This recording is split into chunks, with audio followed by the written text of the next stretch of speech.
Okay, so, ladies and gentlemen, hi, welcome back. Everything's cool. It's awesome. I was just showing off a couple of things here, really quick. So you want to hear something really awful? Check this out. I'm going to invite you, right, Talia? You remember I mentioned there's like 3 things you can't do across faction? Guess what one of them is? Go ahead, hop on. For whatever reason, one of the very, very, very few things you can't do cross-faction is riding each other's mounts, in the vehicle mounts. No, I don't know why.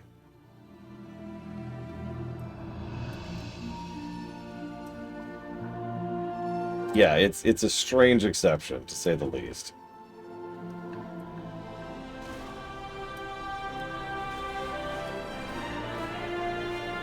I know I promised you a tour of Silvermoon, but let's hold off on that for right now. I proudly serve as Regent Lord. We shall all weigh in on the situation. He glances at Umbric and Romoth. As you can see, there are many tensions at play. Please give us a moment to discuss. We shall not falter.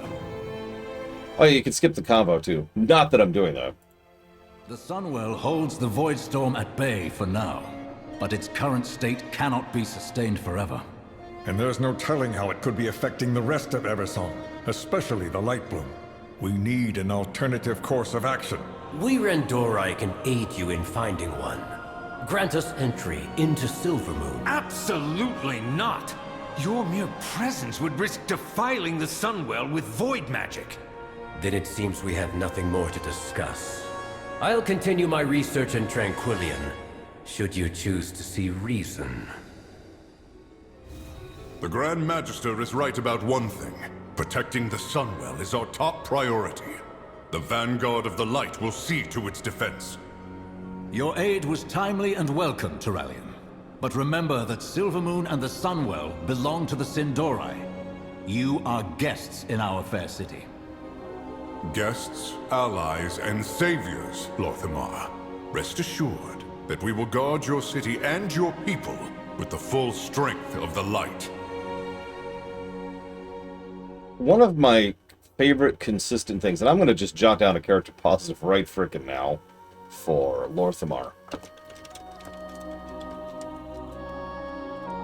is Lorthamar has this consistent capacity to be polite, be complimentary, be helpful, and still put his foot down. You notice the way he just said that, right? Your aid was timely and welcome. He starts with the positive. What's the first thing he says? Your aid was timely and welcome. But remember that Silvermoon and the Sunwell belong to the Sindori. You are guests, and praise to the actor, of course, for just a little bit of emphasis on the word. You are guests in our fair city. And that's going to be a consistent trend, like I said.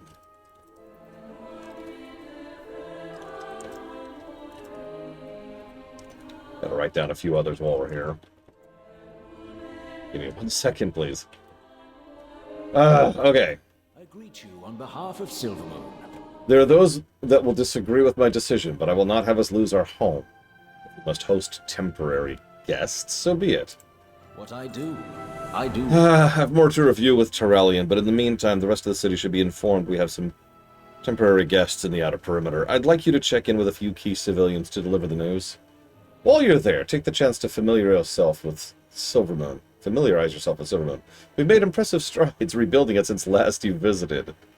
Yeah, it's been a minute. I'll speak to the Vanguard while you get the other matters settled.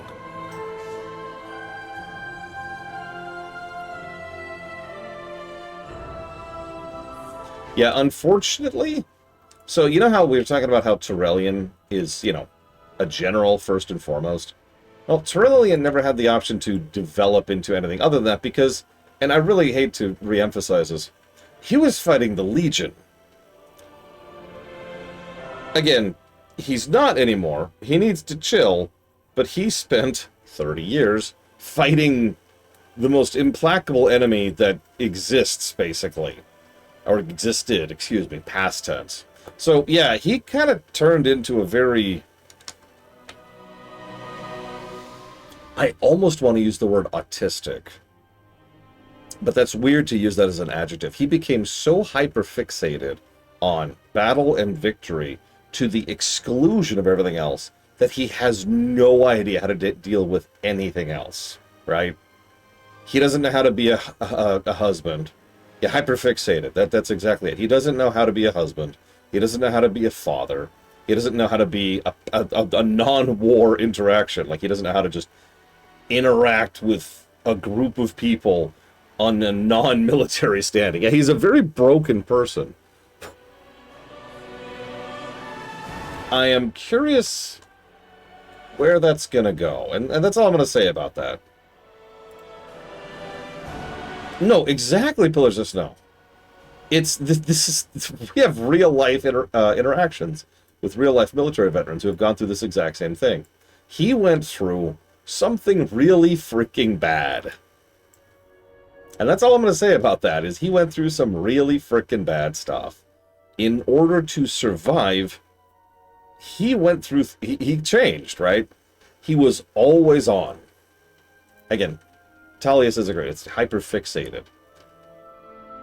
Even in real life, getting out of that mindset, trying to push out of that, when you spent years of your life thinking that doing any kind of relax, like letting down your guard for a second means death. And yeah, this is kind of one of those horrible things of meeting someone like this. And yeah, that's why it wasn't 1,000. Let's just ignore that. It wasn't 1,000 years. That's dumb. Again, even if it is 30 years, as I have said several times, 30 years is plenty of time to, and I don't have a better word for this, reprogram you.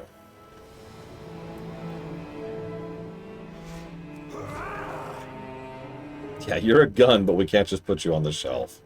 Jeez Louise. So, I'm trying really hard not to gush about Silvermoon, but this is the best city in gaming. Moving on, moving on.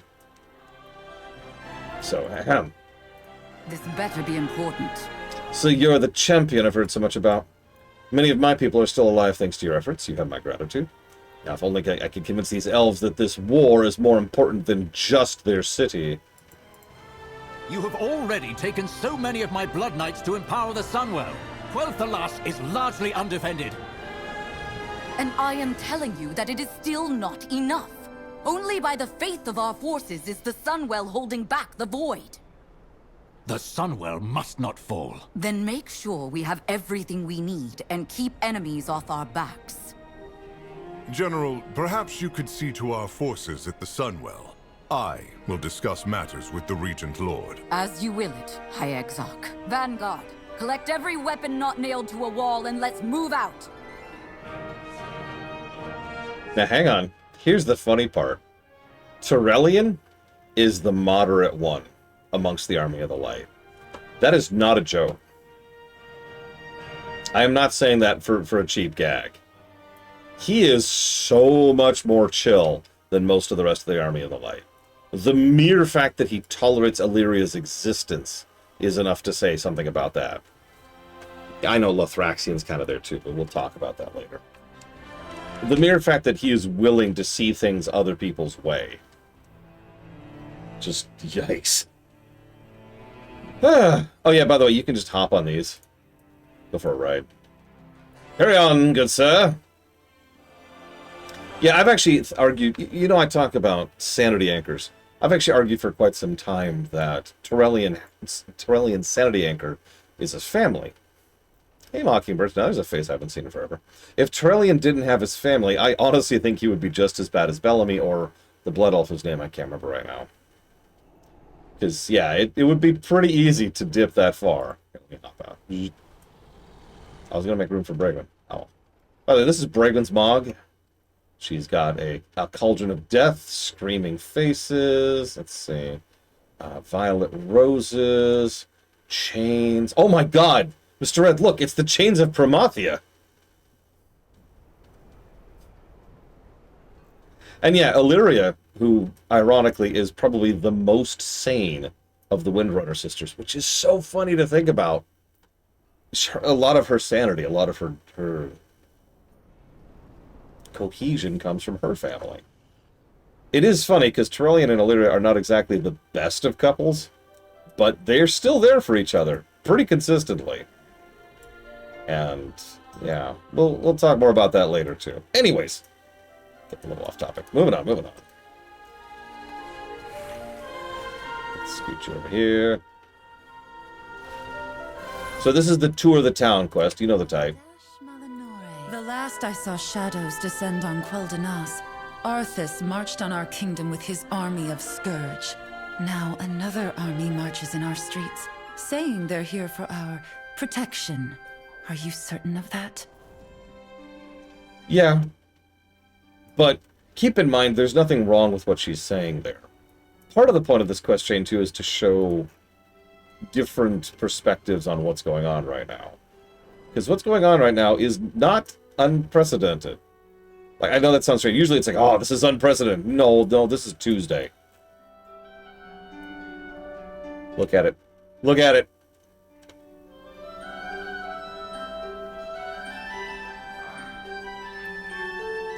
Yeah. But yes, the Blood Elves have been invaded more than once, more than twice, and in fact, more than thrice. So, of course, they're all kind of freaking out a little bit because, you know, there's another army in their borders. And they're here for their defense, but of course some people... Hi, Kier White Noise. There's another outfit, speaking of which. Gotta get these two outfits on screen here. There's another...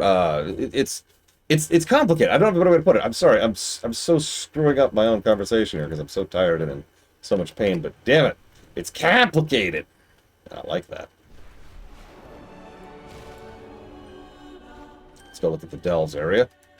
Hi, Verisa. So...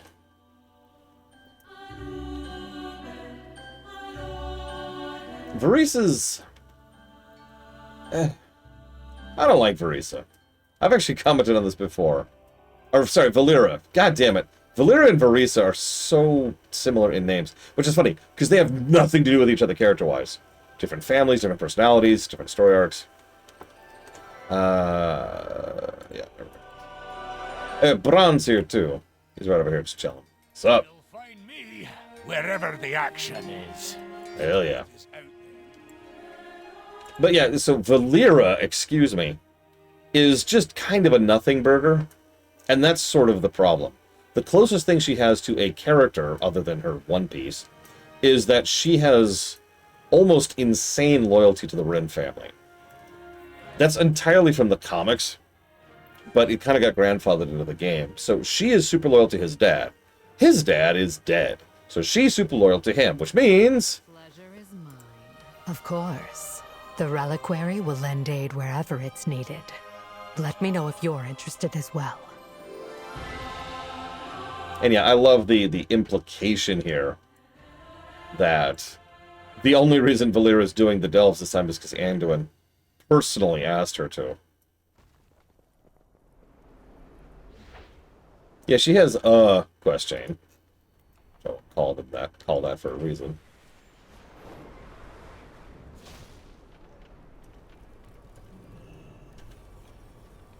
Are you guys done fixing that? Ugh. Hey, it's a completely ordinary bazaar. No, wait, it's a decor duel. We've already done that, though, so I'm not going to show that off again. Sinu Amanore. Oops, May the eternal sun guide you. That surge from the Sunwell set off the Dragonhawks. They know when there's danger. I've never seen them this unnerved. If the animals are this affected, what about the rest of Eversong? Foreshadowing is a literary device.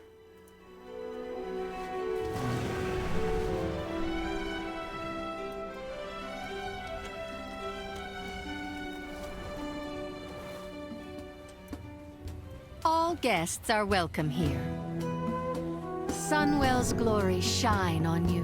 Baladash, Malanore. With all that has happened, that utterly mad vortex of shadow in the sky, guests are leaving in droves. If I weren't overseeing this place, I'm not so certain I'd still be here myself. If you wish a room, it is yours. Nah, I'm good, but thank you. Because I can go to the Argentina.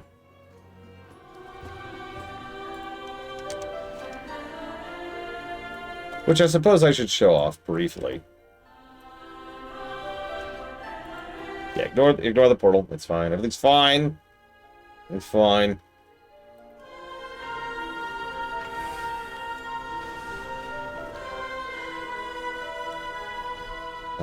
Actually, no, that is where I want to go, isn't it? So I've put a little bit of thought. You notice I still have this quest here. It's because I haven't actually done that quest yet. Baladash, Malanare. That burst of energy from the Sunwell, it was more powerful than any magic I've ever encountered. And I am well practiced. They say that army protects us, but I heard the surge was their doing. Do they even understand what they meddle with? No.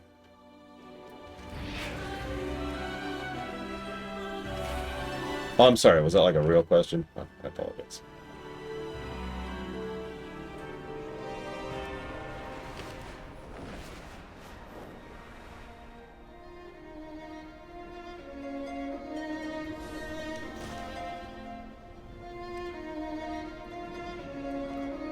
We endure. Okay. Glory to the Checking something. Sindorai. Ah. Well, if you ever need a reprieve from the bustle of our visiting friends, seek the red banners around the city. We'll keep the Alliance out of those areas. Ugh. Whatever. And that's literally all I have to say about that is whatever.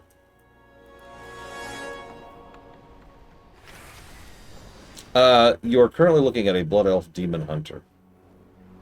And that is what we'll be playing primarily for this. I'll be showing off the other classes when we do the Patch Night quest.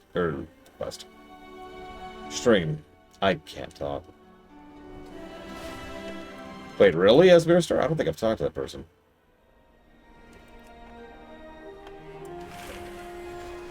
I mean, WoW has had some of the best voice direction in the business for a long time.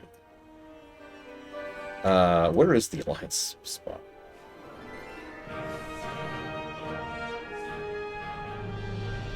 Is this it, maybe?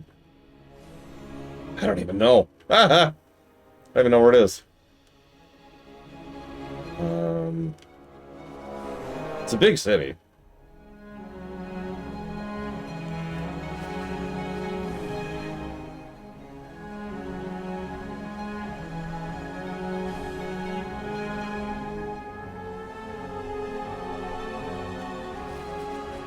Oh god, where's the lore walker? I don't remember where anything is right now. There's the Murdered Rogue quest. We'll do that in a minute.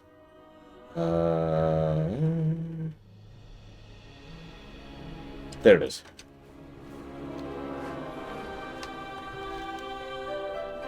Looks like it's on the other side of this building. There we go. Aha! Blue! I see blue. Aww. Look, look. It's an overwhelmed caretaker. And look. They've got like little baby plushies. Like there's the oh god, they got the duck! They got the duck! And little baby Murloc. Aww.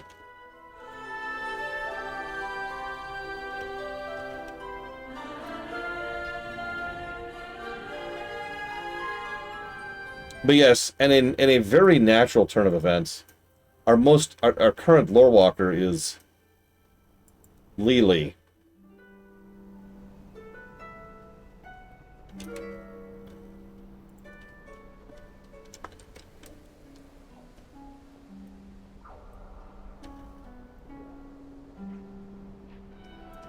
Something about that just kind of, yeah, that makes sense. Up here? I don't even know what I'm looking for. You gotta help me out here a little bit. Baladash Malanore. We shall not falter. Yeah, it's been a hot minute, even in universe, since Pandaria. Look at that in a second. We'll do side quests later. Don't worry. We're doing all the side quests. What? What? Where? Where? Who? What?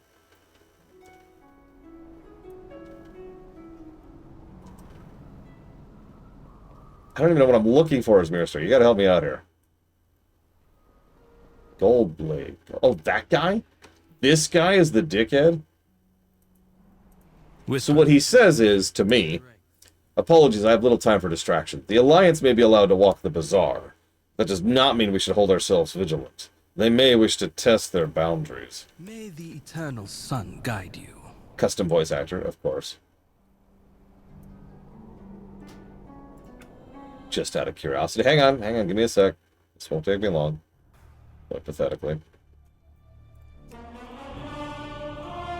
Ignore the best housing system in all video gaming. Ignore it, ignore it.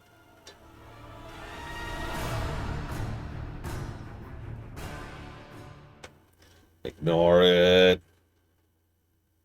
It's not here. It's not here. You're seeing things.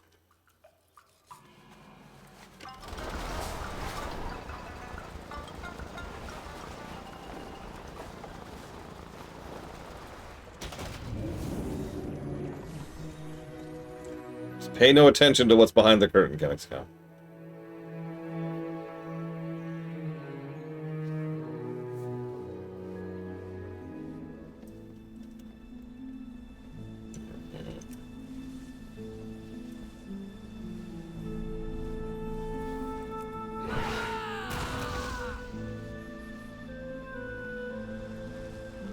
Now, that's an interesting question, Mr. Maker. The answer is, as you might imagine, it depends. There's no such thing as a class that's evil in this setting, which makes sense.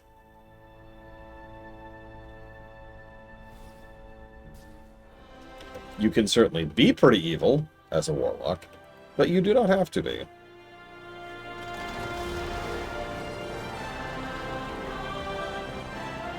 Oh god, where was it? No, this is Murder Row. I've gone too far.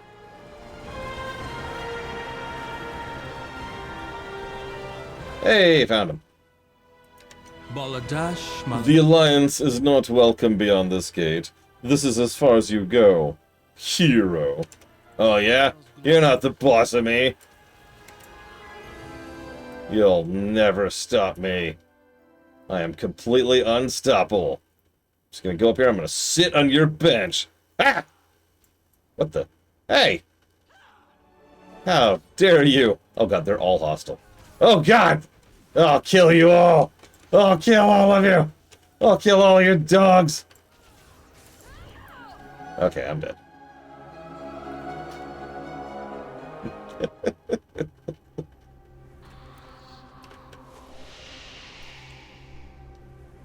I have a bundle of corn and a bushel of carrots in my hands. Anyways, and that's why Gailota is not actually the player character we're playing as for Midnight. Because she decided to wander into a district that was put there for Twitter users, and then died.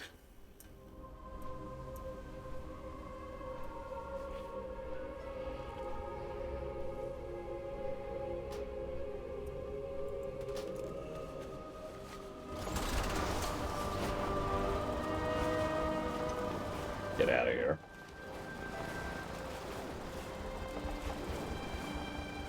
Ahem.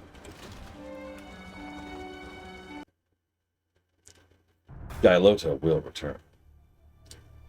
But first, back to Lord Runner.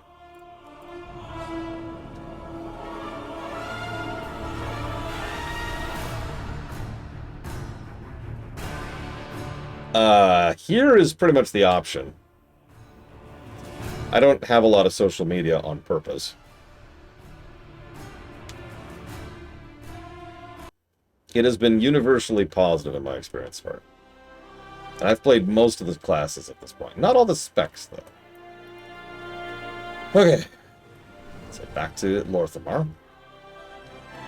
You have to find me, Mr. Ed, and you'll never find me. You're needed in Fairbreeze, champion. A problem with the light bloom. With the what? With perseverance, strength. While the Alliance and the Vanguard have become an additional stress for some, their presence is tolerated. For now. The light of the Sunwell be with you.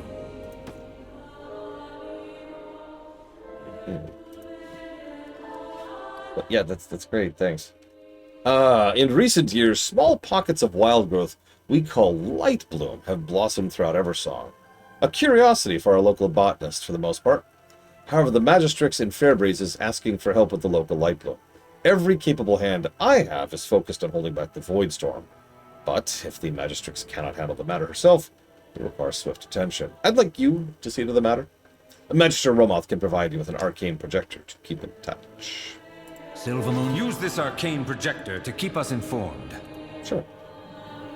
Erator, you may be needed at the Sunwell. This light bloom might actually be of use to the Vanguard. At the very least, I need to find out.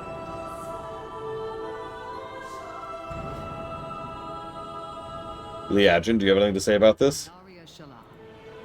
Is everything all right, Lady Liadrin? You've said little since we arrived. My apologies. My thoughts are with the Sunwell. I did not expect it to react with such force. You ask, and the light provides. Need it be more complicated than that? She speaks of the Sunwell, not the light. Your fount was blessed by the heart of Anaru. It is one and the same. I suggest you hold your tongue, High Exarch. That fount you so blithely pretend to understand predates the existence of human civilization. And in all that time, I have never heard of the Sunwell reacting with that kind of aggression. Liadrin, what was that beam of light? I wish I knew. It holds back the void, yet I still wonder if the Sunwell is capable of such power. What else will it do? That question worries me, Liadrin. Is it wrong for it to do so? The effects of the Sunwell have never been malicious. It has blessed Eversong's forests with small groves of light bloom for years. Small at first, but Fairbreeze now reports a problem. If the Sunwell is aggressive, what of the light bloom? These worries will lead you nowhere, Regent Lord. As long as the Vanguard maintains the connection to the Sunwell, the light will see us through. Have faith. That is all that is needed from you. Perhaps you should save your words for when they are asked for, High Exarch. I suspect they would be better received. That is such a polite way to say shut up. I love it. Can I repeat that really quick? Can I repeat that? Perhaps you should save your words for when they are asked for. I suspect they would be better received.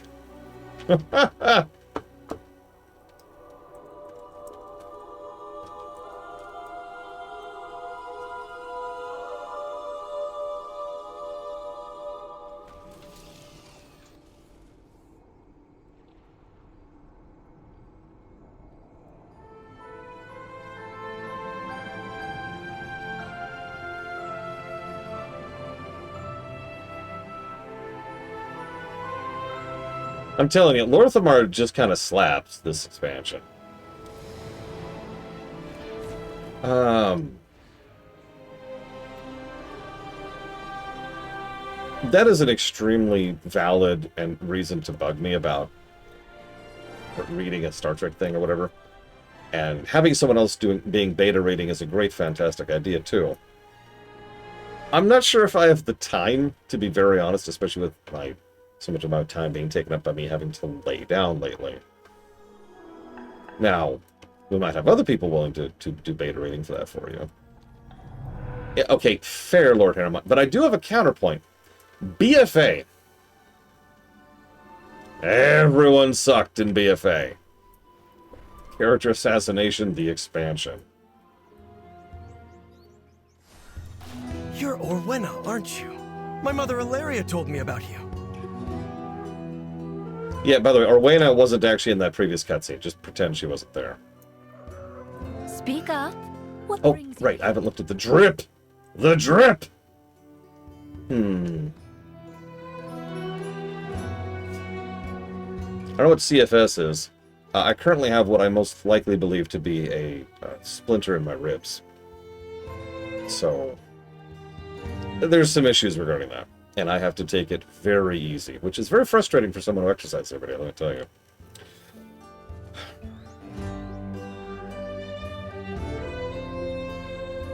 Well, I was going to look at it. Yeah, there we go. I do like it, Mr. Ed, I'm not going to lie, and the little changes help. But if I'm being totally honest with you, the hat just pulls it all together. Like, if you just kind of get rid of the hat, it just doesn't fit the same, you know?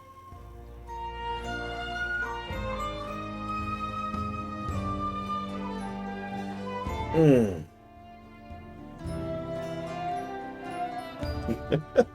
Okay. So yes, Orwena's here from War Within. Speak to me. Who are you? I am Orwen. I'm from War Within. Okay, cool. Watch over you. Anubelo de la Na. Tell me about the light bloom. The light bloom appeared sometime after the Sunwell was reignited.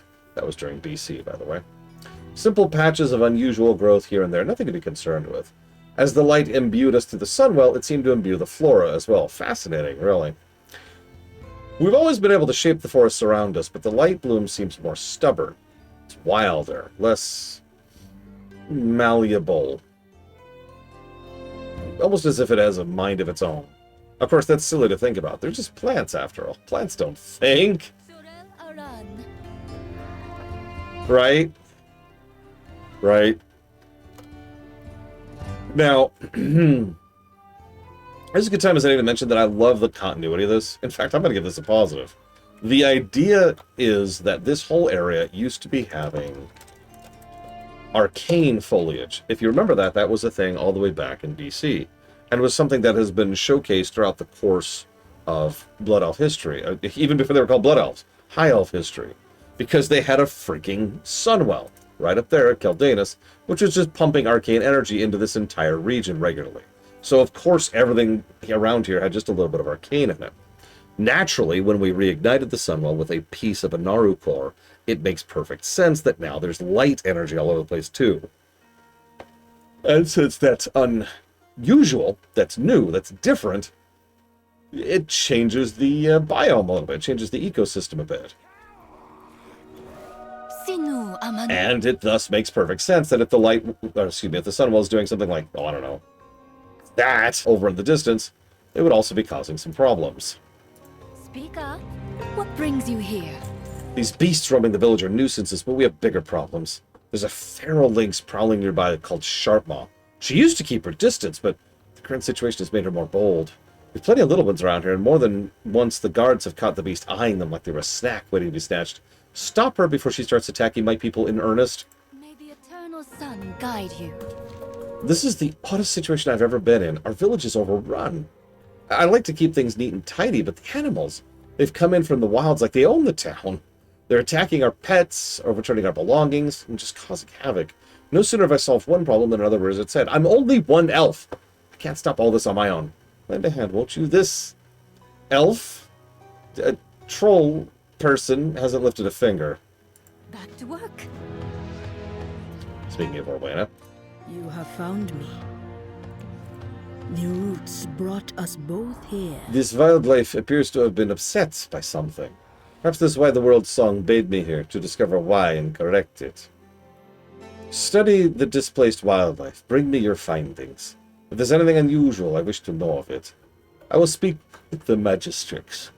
Perhaps together we can uncover this mystery. Magistrix, when did you first begin seeing these disturbances with this light bloom? Perhaps when the Sunwell blew sky high into that swirling vortex? Sorry, I'm a bit overwhelmed. Also, real quick, anybody who's played BC, all of this should look familiar. They used the actual base of the terrain as a base. God, I can't talk today, can I? As a base in order to make all of this work. But let's be clear, it's not actually copy-paste. Let me try to explain that a little bit better.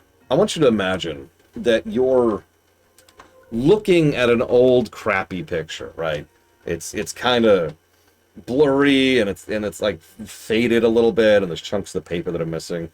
And so you sit down and you draw a modern version of that picture. It's a brand new picture, drawn from scratch on a new piece of paper, but you're paying so close attention to the previous thing that it looks like a complete glow-up, as was just said in chat, of the old one.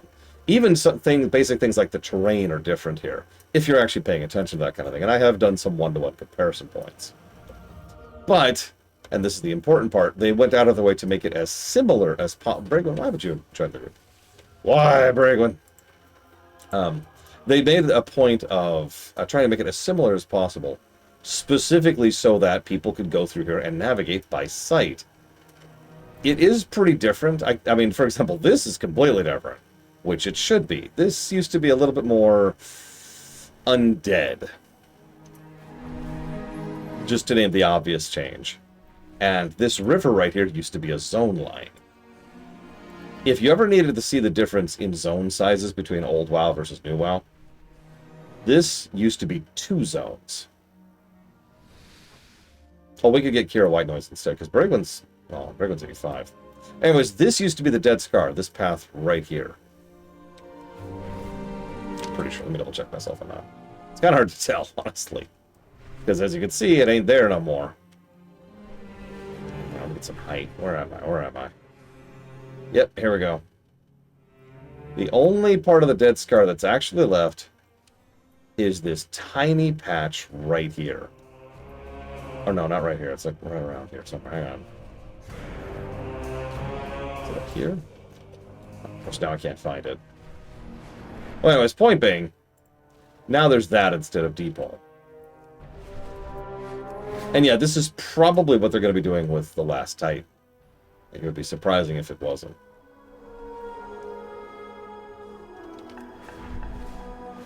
Why aren't you in the guild, Kira? I mean, if you don't want to be in the guild, that's entirely up to you. And here's Tranquillium, which, again, is mostly based on the same thing, but you notice it's been expanded a little bit. More buildings, more terrain, more doodads.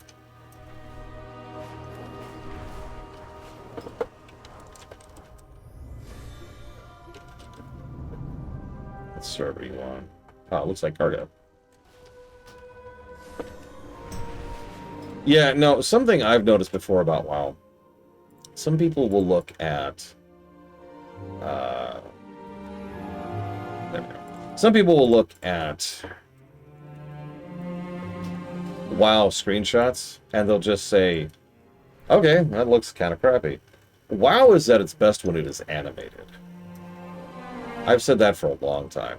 When you see the game in motion, you really start to see the sheer level of effort and quality put into the visual aesthetics.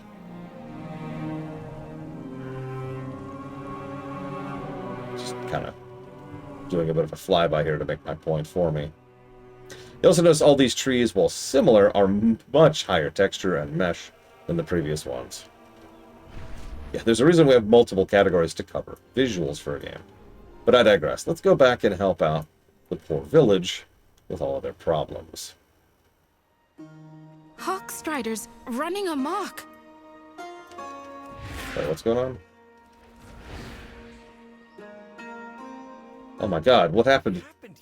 Hawkstriders running amok. You just said that part. I'll save you.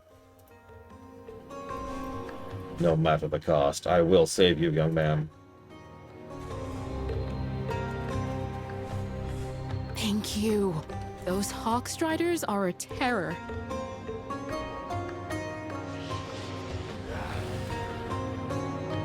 Yeah, by the way, I agree with Azmiristar. Eversong Forest is probably the actual worst-looking zone in Midnight. Just think about that for a second.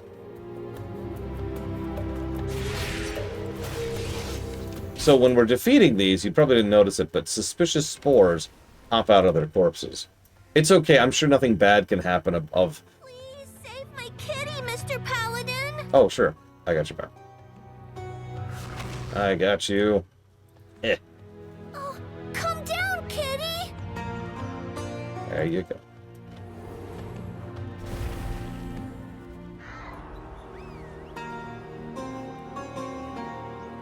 Yeah, I was going to say, anybody who's been around for Warlords knows that the bot and I are already kind of terrifying. I like some of the visual storytelling, too. There's a defender just surrounded by some of the displaced lynxes here. I'm going to leave group for 1 second, just to see if, just to test something really quick.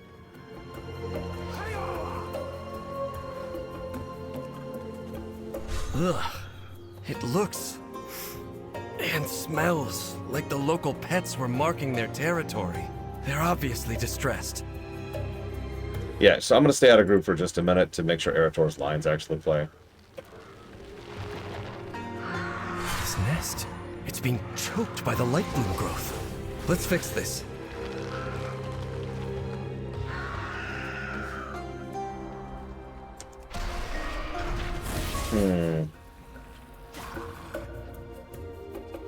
Yes, the lynx have literally been pissing all over the place. They're cats who are disturbed. What else are they going to do? I'm not sure what I would list as my favorite zone. Visually, I mean.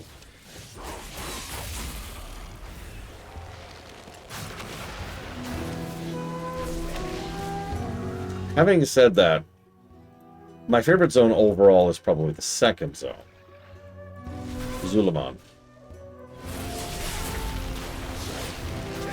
Granted, you know me and trolls. I've always been fond of trolls. But, like, they do so many good things with Zulaman. My god. And we're going to another Zulamani zone in about 2 weeks here. Well, I am. The review's gonna have to wait. The light bloom first appeared when the Sunwell was restored many years ago, but it never grew near civilization like this.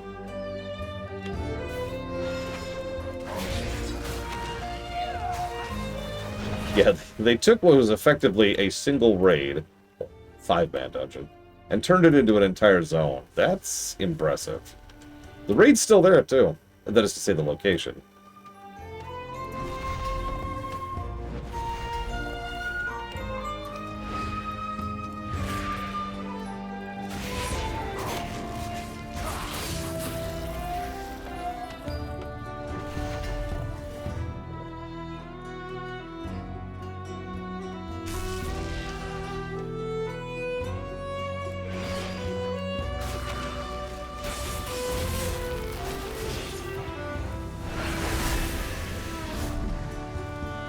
Goodness.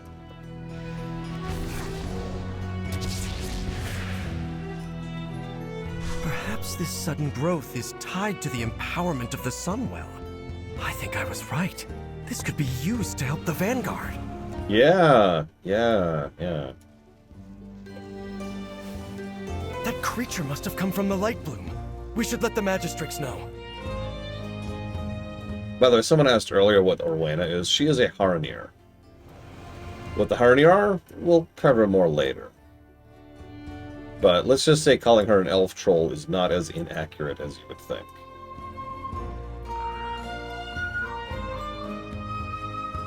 I love this, by the way. There's just like a rotating thing with desserts on it. Whole shelf here of wine and bottles. Over here we got some slabs and some fish just out for food. Some napkins. Gotta have napkins. Very important.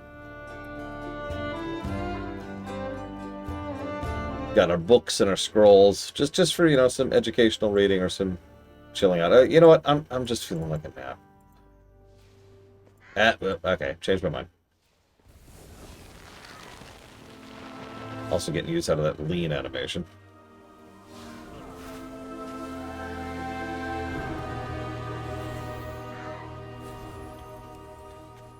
This bush was trampled. The poor wildlife here must be terrified. I mean, a little bit, yeah. The nearest light bloom is nowhere near the village. How did the growth get all the way out here? This light bloom you describe is clearly out of control. We must find what has disturbed it so.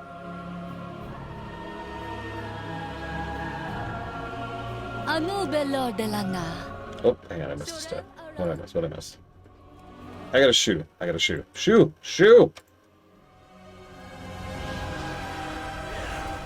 Get her. Shoe.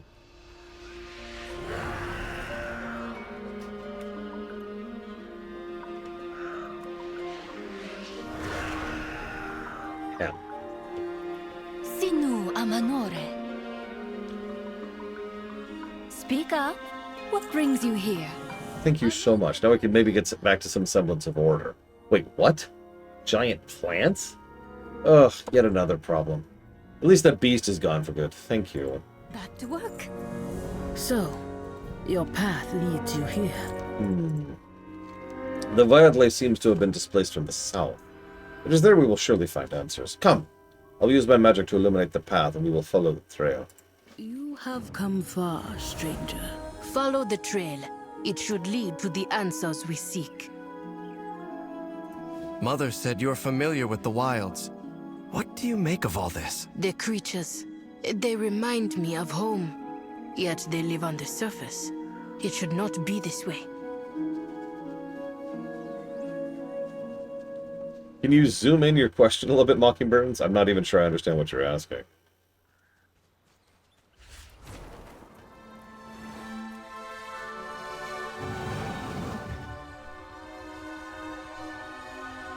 Ah, Azeroth is the planet we're standing on.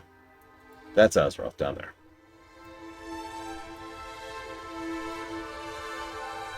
Why would people be hearing our voice? So, Azeroth is a person.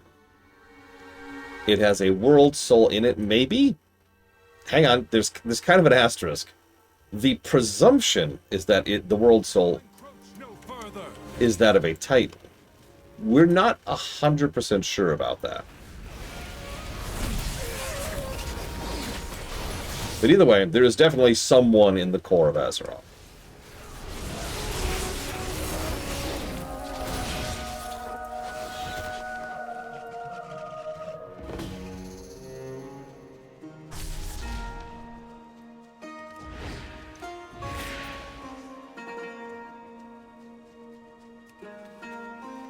Yeah, what a world soul means, we're still working on that one too. We've got a few tidbits, but I won't bore you with the specifics. These creatures seem light-blessed. They're so vicious. They claimed this as their territory. We are now encroaching.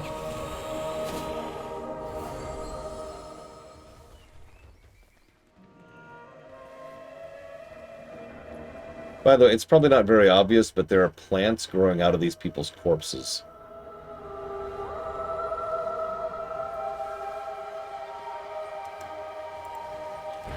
Trouble ahead. On your guard.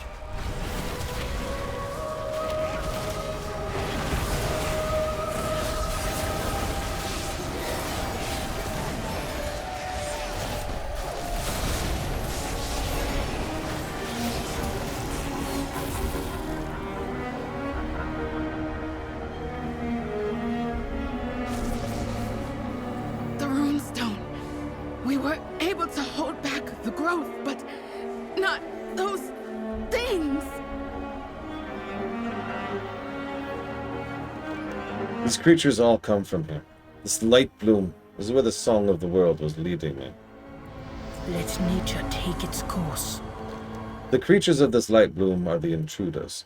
They threaten the surrounding wildlife and the inhabitants who are naturally here. We should reduce their numbers to end this threat. Do not fear the dark. This place is unlike anything I've seen before. The plant growth is unique. Let us examine the light bloom more closely. Perhaps we can uncover the secrets of this place together. We must discover what caused these creatures to flourish so suddenly. Let's split up. We can cover more ground. I'll meet up with the two of you later. Also, yes, as was pointed out earlier, but look, the runestones are active again. These haven't really been active since... Well, that's debatable. But most of the runestones were knocked over in Warcraft 2, and the, 3 that were left were knocked over in Warcraft 3. So these are pretty recent in terms of being repaired and refunctional. So these runestones in particular are defensive barrier. You see the shield that's around us here? That's what the runestone set up.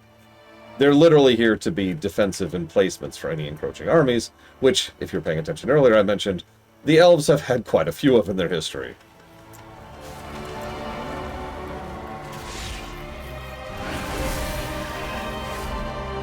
Yeah, there's all sorts of stuff they can do with them. They're not just barriers. They can use them to empower themselves. They can draw enemies to them. They can heal people who are within them. Bolster them with defenses, stuff like that. They are a magical fort, put very, very simply. The growth of these plants has been forced. By what? I do not know. What's funny is, Lord Hermont, they also didn't hold back the trolls, if you remember. Back during the troll wars, the trolls were winning. So the runestones have kind of never worked against a singular, focused assault force. The trolls got through them, the orcs got, well, the horde got through them, and the scourge got through them. Now, perhaps amusingly, it has been holding back the growth of the light bloom. So, success? Progress? The light bloom kills, then grows anew. A vicious cycle that cannot be allowed to continue.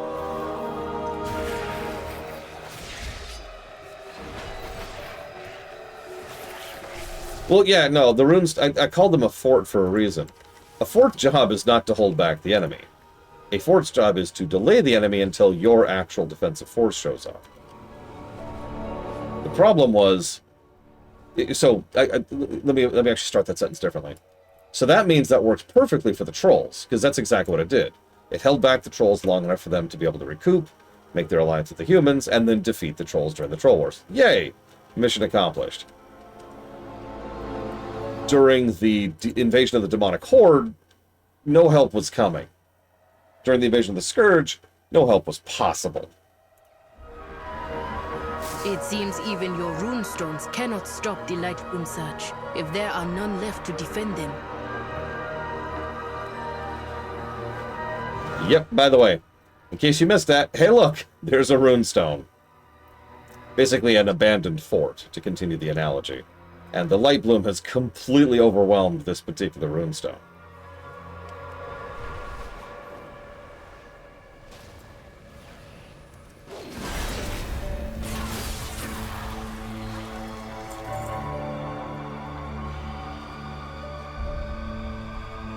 Yeah, sorry. Was a runestone.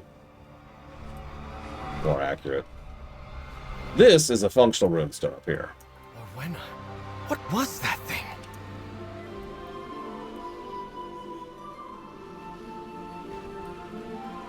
Arutani, creatures from my homeland. They should not be here. Cool. You hail from above. Your path leads you deep, stranger. This makes no sense. There's glowing tendrils stretching and writhing from small cracks inside the seed. The Rutani are not like this, not where I am from at least. There's something affecting them. This behavior is not normal. Yeah, it's probably the giant pulsing light over there. Sorry, my bee. Perhaps we'll meet again. I will channel on this strange seed we have collected, see if I can discover what's happened here. This may upset the Rutani. Make sure I'm not interrupted. That's why I was called here. I know now. I must discover what needs to be done. I'll guide you well. Hang on, what are the Rutani? The Rutani are as they appear, humanoid but made entirely of plant life. They are a native of my home. As far as I know, they have never visited the surface until now. These Rutani seem different than the ones I know. Changed, altered. I shall watch for you. Worries me. May you lend... The Rutani, they are being driven to grow. This light you speak of may be the cause. I thought the light bloom could aid the Vanguard. But were they the ones to cause this? This is wrong. All wrong.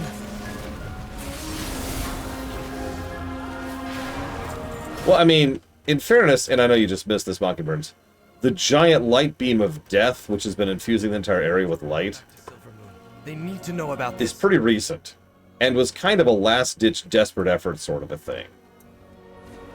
Like, it's not like they were like, let's just pump sun energy into the entire area. No, it was more like, oh my god, the entire forces of the Void are about to induce us.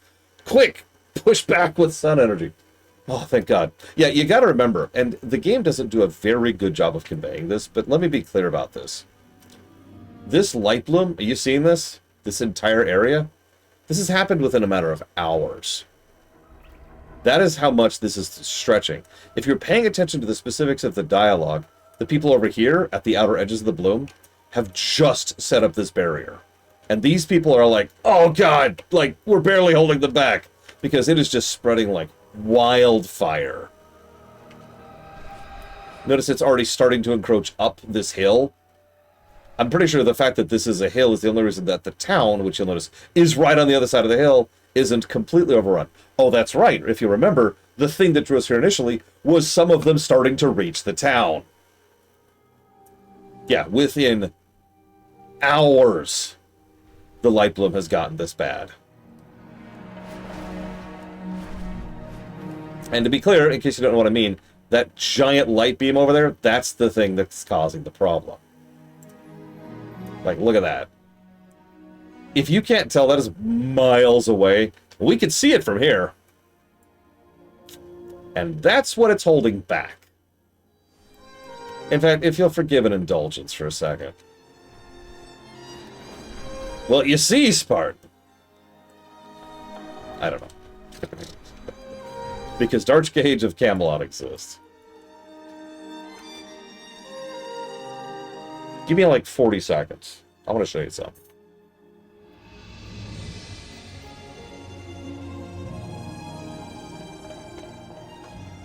That is true, Pillager Stone.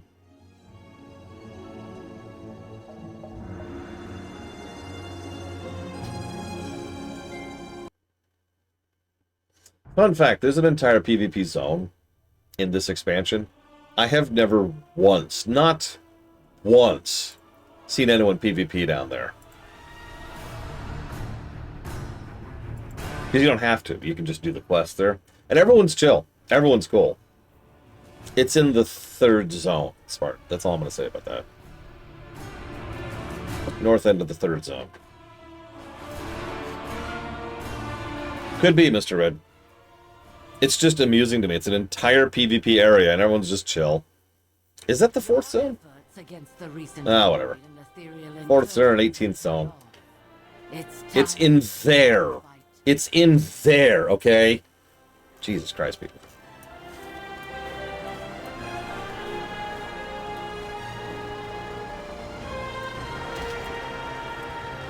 Someone go stab Spartan for me really quick, please. Just a light stabbing, you know.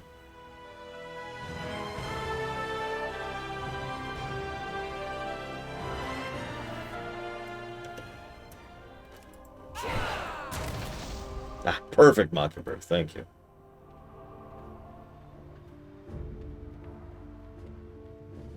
Hey, Valerian. So, let's go this way a little bit. So you can't quite tell, but we're pretty much on the southern end of the continent down here. Okay, you see me? The actual storm was way up there at the northern end of the continent, okay? You know, that thing I could see from here. I have to get a little bit of height because there's several mountains in the way. But you can literally see the void storm from the southern end of the continent. I know some people look at this and they're like, oh my god, it makes it look so small. Allow me to disagree with that. I've actually put some considerable thought into this because recently we've talked about architecture as well as sightlines and blocking and blah, blah, blah. But being able to, there it is, that's a much better shot. Being able to see that colossal void storm out in the distance, that makes it feel bigger, not smaller. Yeah, I actually discovered this thing live before midnight came out. I was just streaming something randomly, and I'm like, what is that? And I was just, what is that? And everyone in the chat's like, what are you talking about? I'm like, no, that. There's just this thing. This enormous thing up there. Yeah. I'm going to actually stay logged here because I know I can't do that. Oh, the fog thing was such a good choice. Normally, I like to have crisp visual details, just as a preference. But the fog tech they added really did add to the game. I can't deny it. You see, look at how big that thing is on the horizon. That is dwarfing the horizon out there.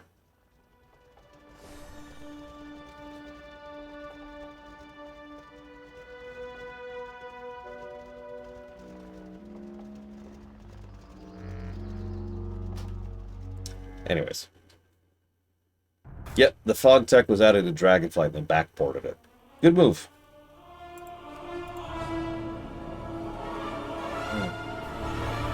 Yeah, when they added Dragonflying, they had to accommodate for the player suddenly going like 10 times faster than they were. And so they did a lot of little details here and there to make that less problematic. The fog was just one of them. Probably not, Magister. Okay, I'm back. But first, so we're not really talking about classes yet, but I do want to talk about one thing. And that's Apex talents. Apex talents are incredibly awesome. And I want to give you two big reasons why. First of all, how many of you know that they're optional? You don't have to take your Apex talents. If you pay attention, I just have another talent point. I could take some other random talent in the Havoc right tree if I wanted to.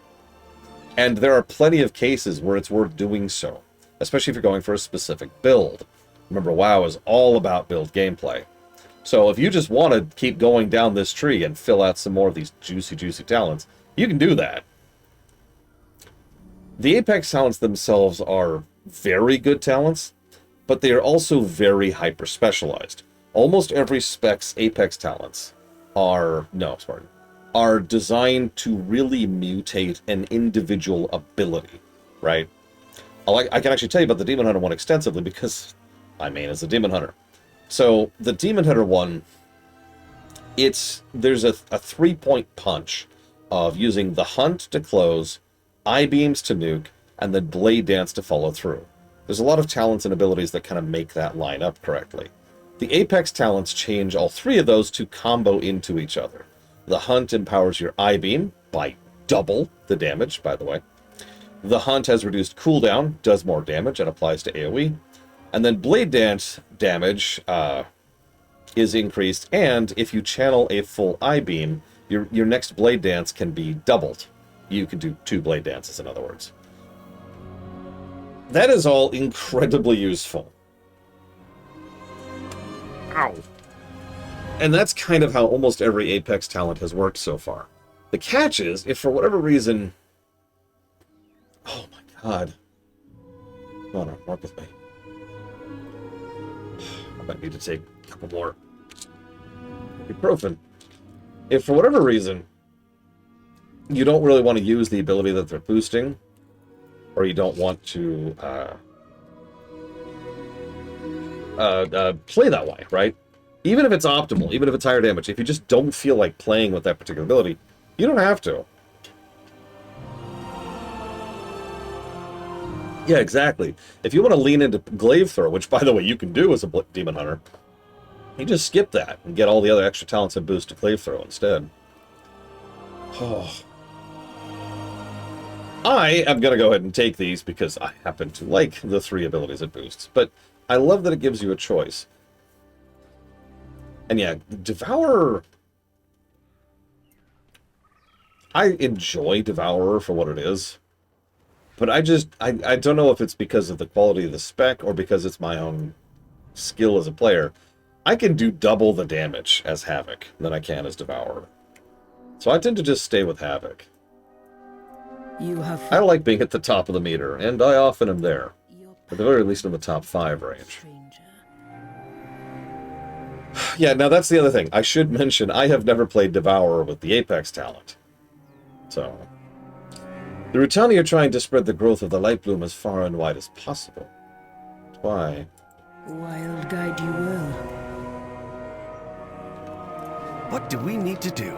This growth. Lorthammer needs to know about this. I worry what'll happen if it gets out of control, and the light's influence.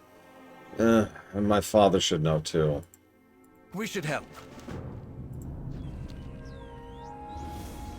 Fairbreeze is fine for now. But this light bloom is teeming with creatures driven by the light. They're killing people. I've never seen the light act like this. The light only threatens that which warrants reckoning. That's not what's happening here.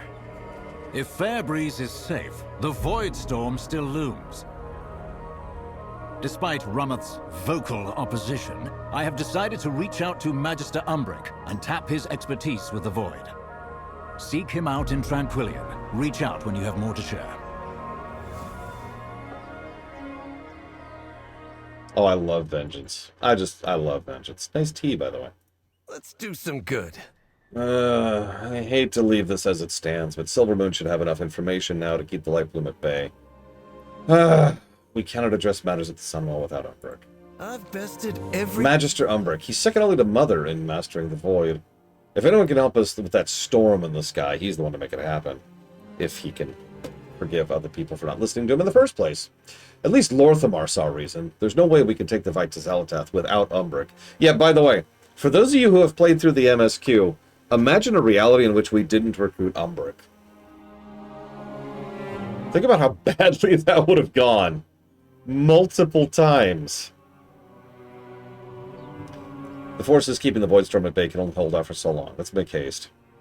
Better to seek forgiveness. We have solved nothing. These Rutani have been changed. I must return to Harendar and investigate. I'll go on ahead. Catch up when you can.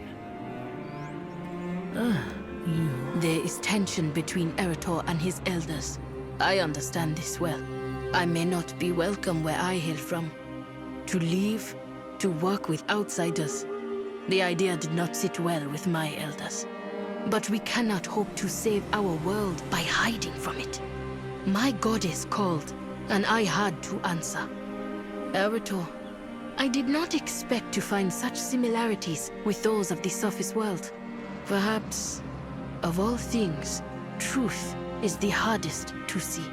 I know nothing of what threatens from the sky, but I know much of what threatens from below. I will continue to explore this. When you are ready to examine the root of the issue, return to me.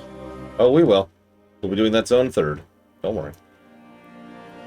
Orwena is interesting. So, Orwena is... I hesitate to call her a zealot. I'm trying to think of a better word. Religious? That doesn't sound correct. Spiritual, maybe? She has faith. But she's not like Tyrellian. Devoted's a good word. I like that. Like, we've actually seen, if you've been paying attention, even in just the first few hours and the first few quests, we've seen different people of different walks who all have belief. It's a big theme in Midnight, right? Belief. Which makes sense, because there's the light right there. We've seen Tyrellian, we've seen the Army of the Light, we've seen Orwena, we've seen Eretor in his own ways, we've seen several of the Blood Elves themselves. Hell, you could actually argue that Astalor, for all his horrible evilness, is still someone who has a strong belief structure.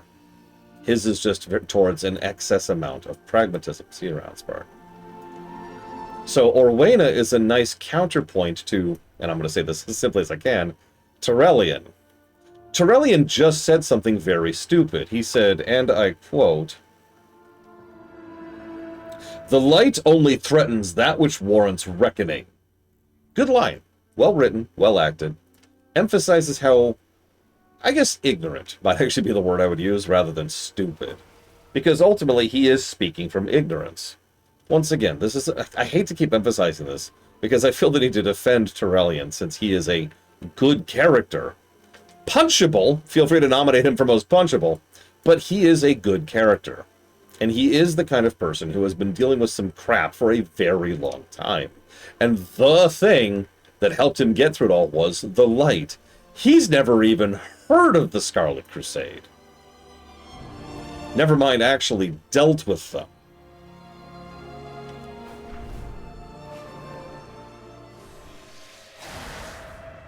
And that's just the most obvious example of that.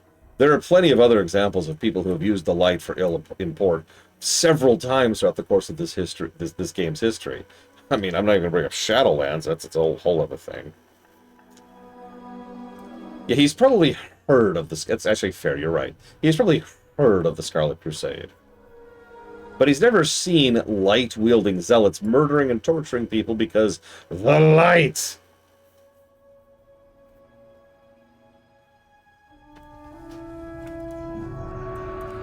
Hold, champion. There's a body here. What's that clutched in her hand? A notebook? So many pages missing. Strange. Let's get to Umbric. He'll want to know. This book was once full of void theorems, but someone has torn out most of the pages.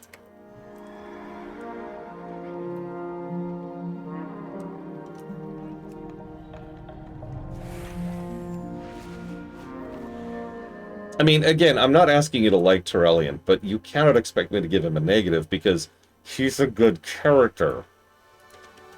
Well written, well dialogued, well acted. And he is an interesting and arguably necessary bit of friction. By the way, Tranquillian citizen. I just feel like pointing out one of them is an undead and one of them is a blood elf.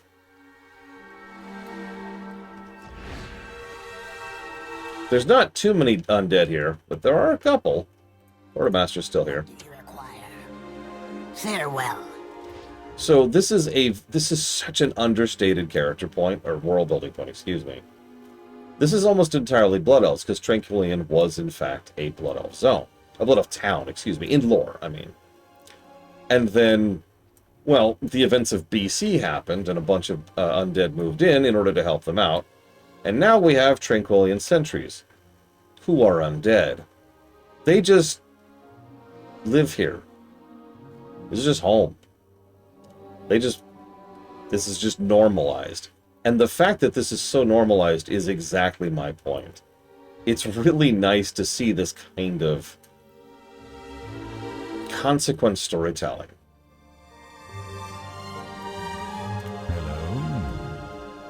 Are the undead second-class citizens? Nope. The undead are the only reason this town is even still standing. That is not hyperbole.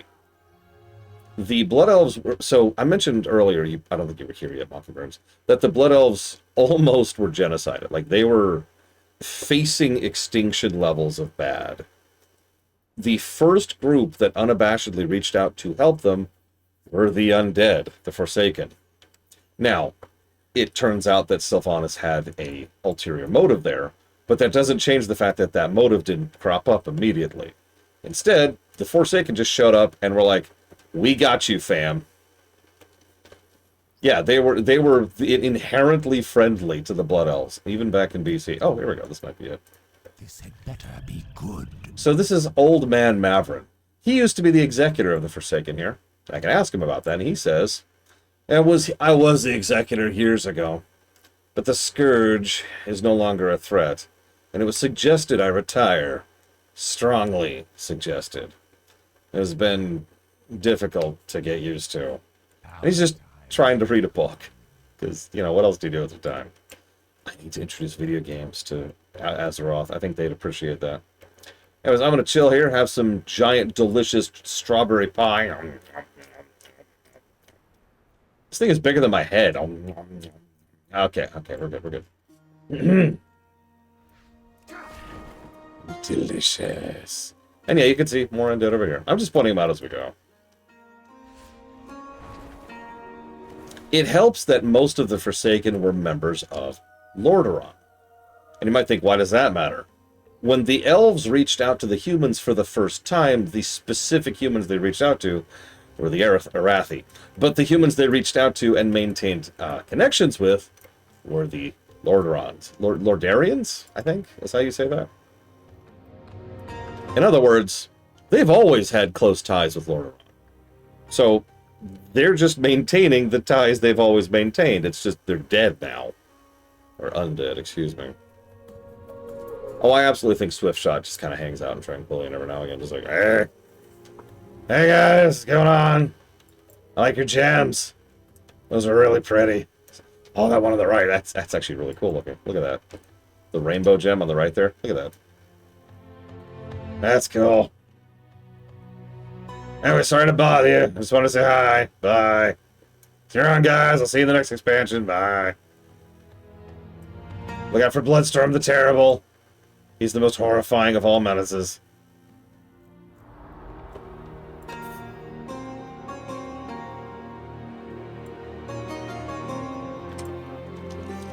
Yeah, I'm still kind of holding back on doing the full brickwork look, because that's going to be a minute. Oh god, it's a Tranquillian Watcher, aka a cat.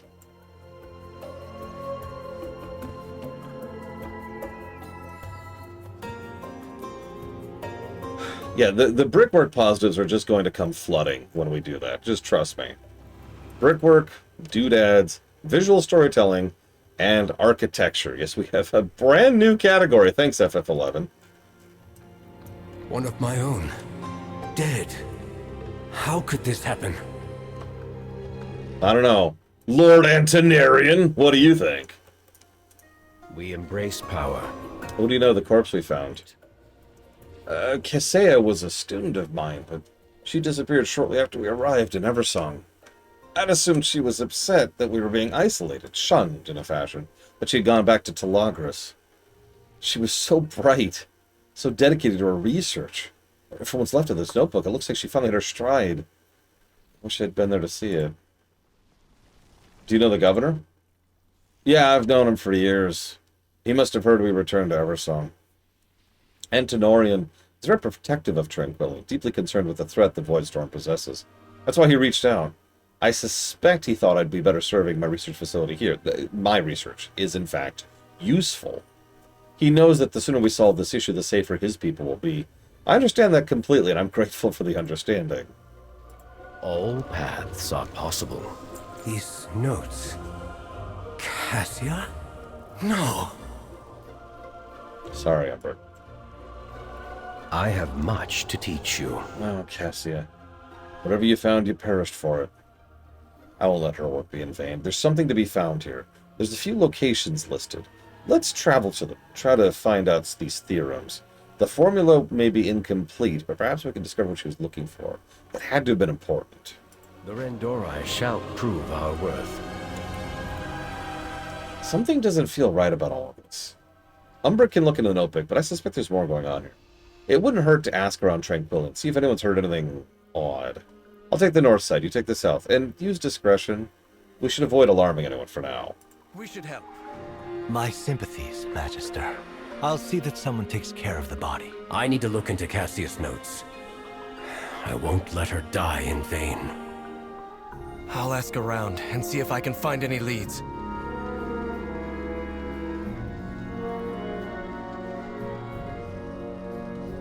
Nice laboratory, by the way. Hey, Nordame. And yeah, the Rendorai, the Void Elves, are actually, I believe, the actual smallest group of all of them. We've lost 3 more scouts down south since the Voidstorm appeared. Actually, yeah, Umbric is very anti-Astalor. Both of them are very pragmatic and willing to go to extreme lengths to succeed. The difference is Astalor is basically evil for the purposes of doing good, whereas Umbric is good for the purposes of doing good. With perseverance, strength. 5. Something odd is going on down south, but we haven't the numbers to patrol. A lack of Farstriders seems very convenient for our murderer. Yeah, that's the other thing. You literally can't even be a Rendorai without having a lot going on for you. Farstrider scouting reports citing several incidents, strange movements in the ruins of Deathholm, the appearance of unusual void creatures, people going missing. Despite numerous reports, it seems little action has been taken to address these.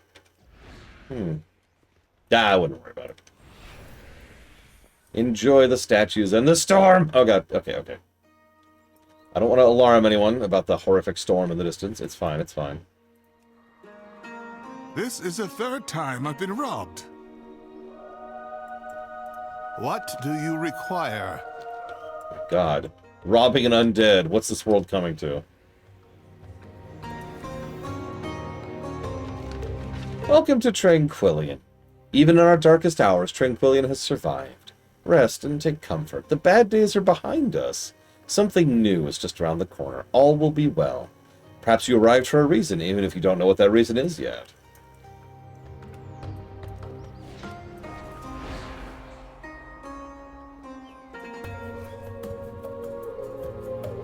New recruits? Splendid. These are the notes that Guard Captain included in the occasional newcomer's welcome package. The future may be uncertain, but the truth is right before your eyes. Join us south of Tranquillian. Make sure you aren't followed.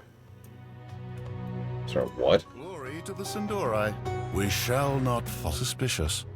Such as a giant storm of void looming over us all, you mean? Can't say I have. That's not much of an answer. Yeah, thank you, Erator.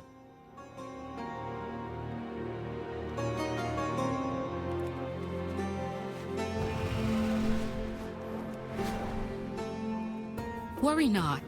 Lord Antenorian will take care of us all.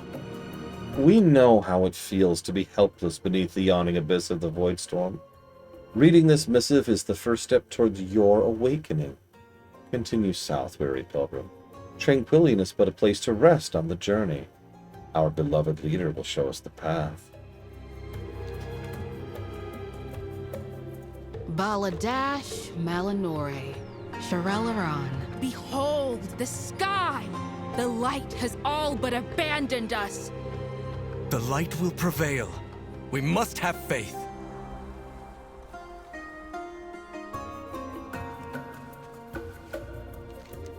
This book is full of bizarre sermons that are nothing like the ones usually found amongst the elves. There's an emphasis on the importance of the shadow the light casts, and the warning of an oncoming eclipse that must be appeased. Baladesh, Malinore. Why are we stockpiling?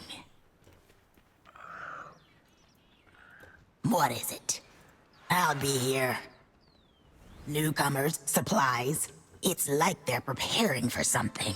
Seems like Lord Antenorian is offering everyone refuge. What kind of shipment is this? Void creatures. Void creatures.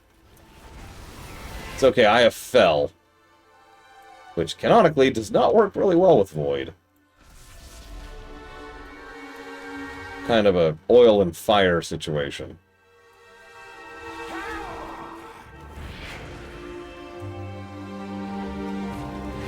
I hope you're in better straits than my last guest traveler. Alright, it's inside. What needs bring you here? A Void Elf woman rushed out of here last night as if she was trying to flee. That sounds like Cassia. I wonder if she left anything behind. Let's go see.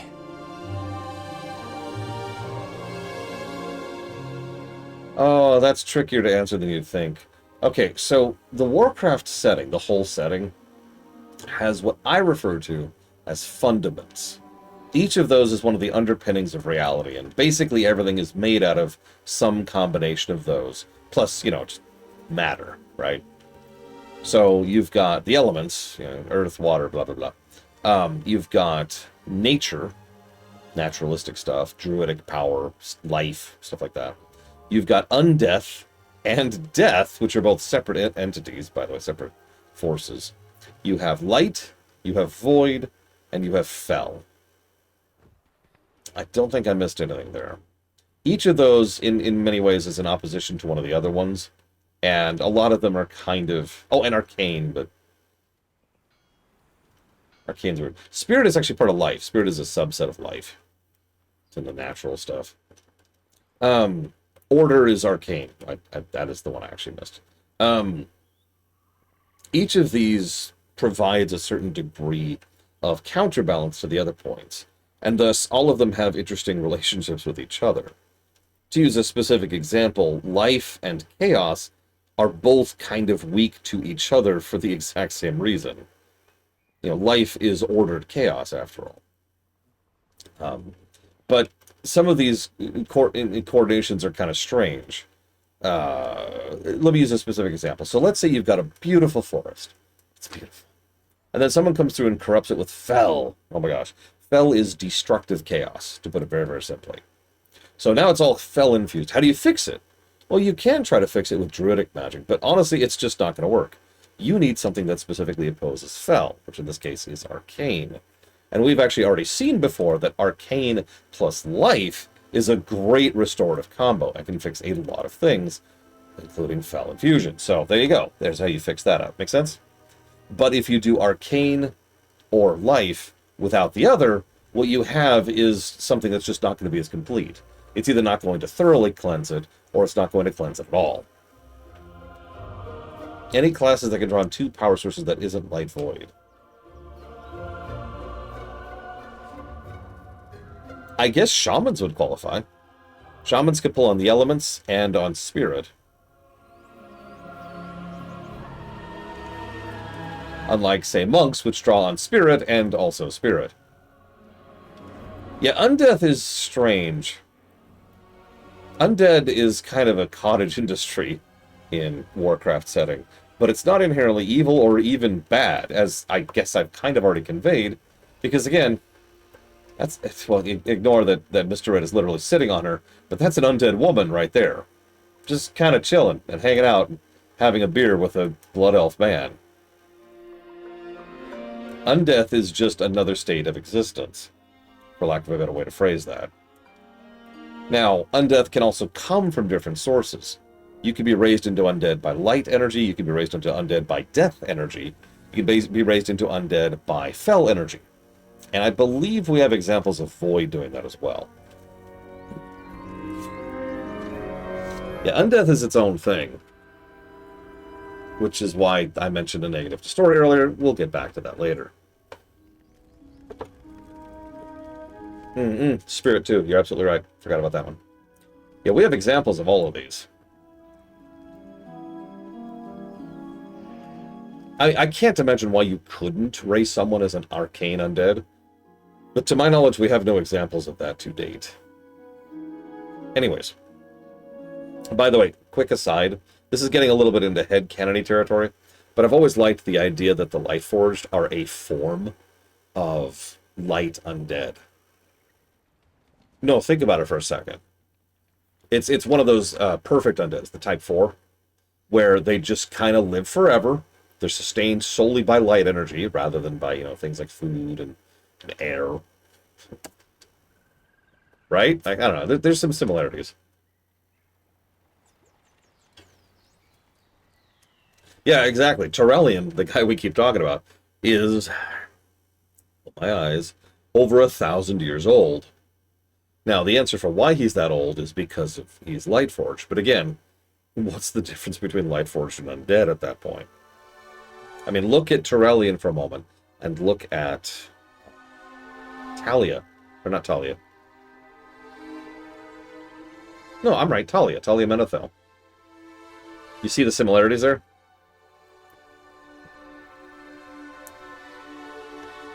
Anyways. I do love the idea of Faith Knights. I keep hoping that they'll do some kind of class cosmetic-y stuff in WoW.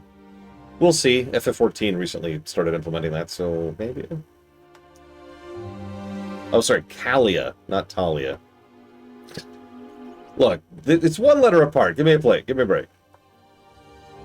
Do undead naturally occur? Yes, actually.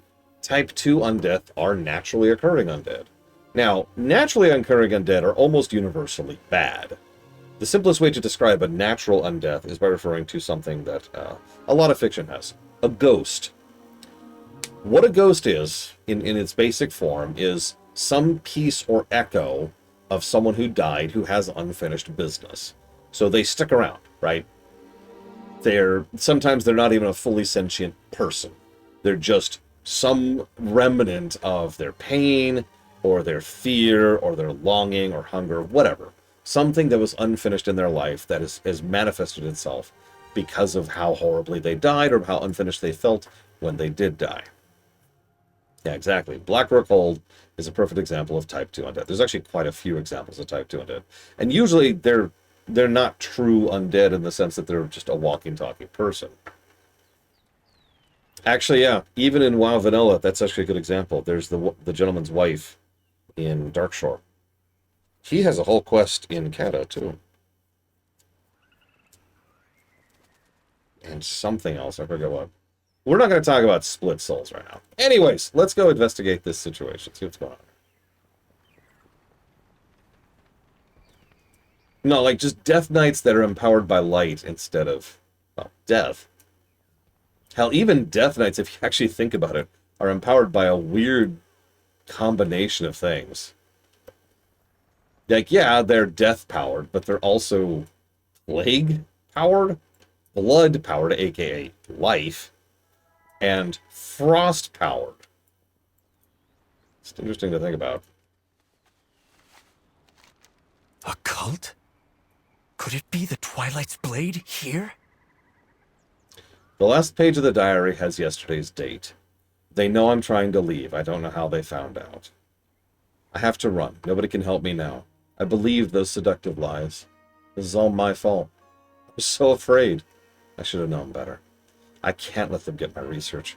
I can't give them any more ammunition. Forgive me.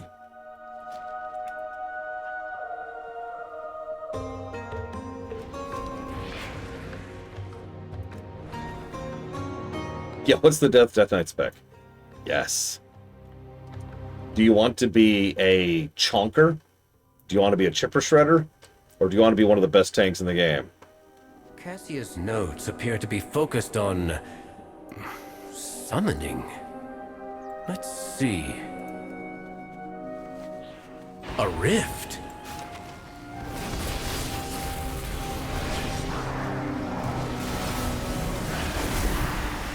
A sample of void energy. Good. Let's take it and try another location. Okay. Yeah, Unholy is what I call a chipper shredder spec. You don't do a lot of damage with an individual attack. You just attack with like 50 things all at once. Things make it dangerous.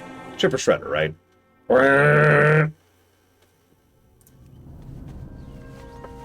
More creatures. I'm good, Kiroidos. If you want to join, you're more than welcome. I don't think we're going to be reaching anything today. Tomorrow, we're going to do that housing look at. Was she summoning from the void storm itself? But why? Let's try the last location. By contrast, the Frost Death Knight is giant, just gigantic, big, meaty. One more. And half your health, right? Like that's Frost Death Knight and T. I'm kind of not doing a good job of complaining it, but I think you get the idea. Just wham.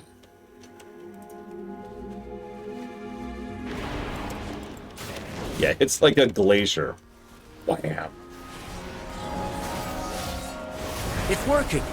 Look at the size of that thing. And we have summoned a stalker.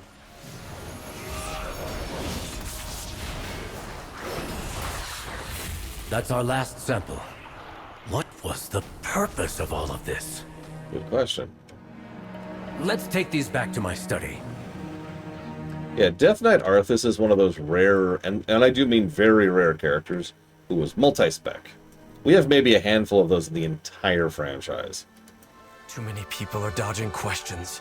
There may be something darker going on here. There's a reason Death Knight Arthas is one of the biggest badasses in the setting. Like, he basically was a PC who went evil. And that's all that needs to be said about that. It's actually a character trope I've noticed Metzen is quite fond of.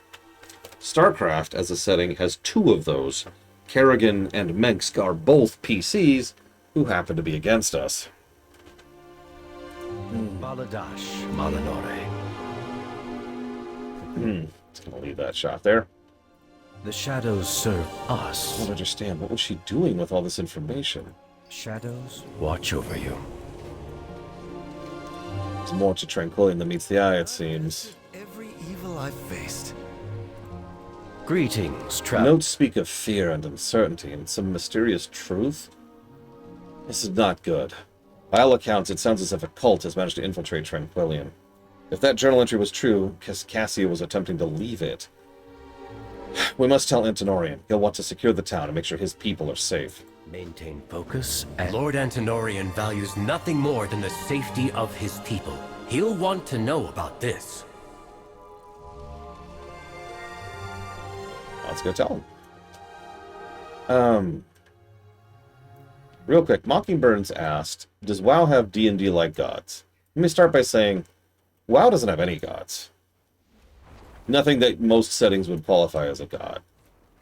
WoW uses the word god periodically, but what WoW means is a specific category of empowered individual. And I mean that. It's to use a D&D equivalent, you know how a lich isn't actually a class? It's a modifier on top of your character sheet, a template? It's the same concept. You could be a such and such and also a god in Warcraft setting. Make sense? Sometimes that's from being the Loa, sometimes it's from being imbued with a lot of power and energy, either from Fel or Arcane or whatever. The power source doesn't actually matter, right? Yeah, like Dementius was this, but with the Void. The Guardian of Tirisfal was this, but with the arcane. Most Loa are this, but specifically empowered by nature, that is to say, spirit energy, etc. Yeah, the closest we have to gods are Elune and Anshe. Anshe isn't confirmed to exist yet, and Elune is probably going to get retconned so that she's not a robot.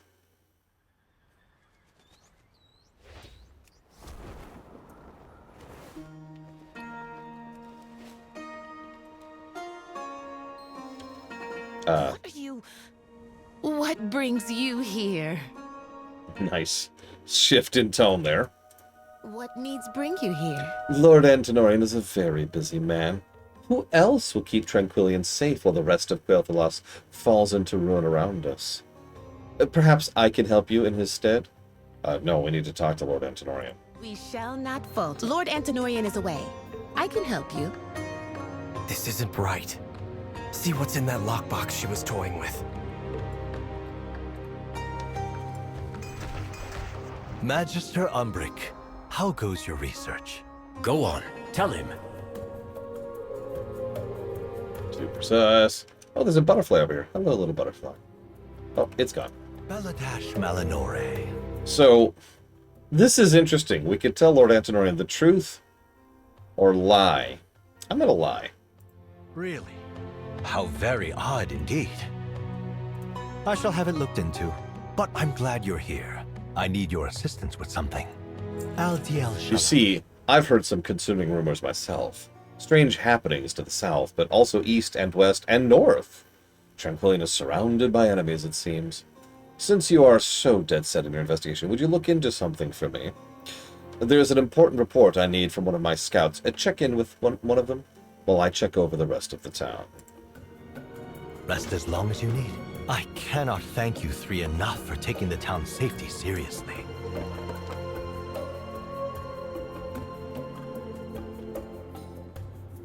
No! No, Mockingbirds, no. No, yes, yeah, he's evil.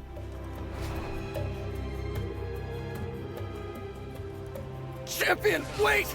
It's an ambush! I got you. Hang on.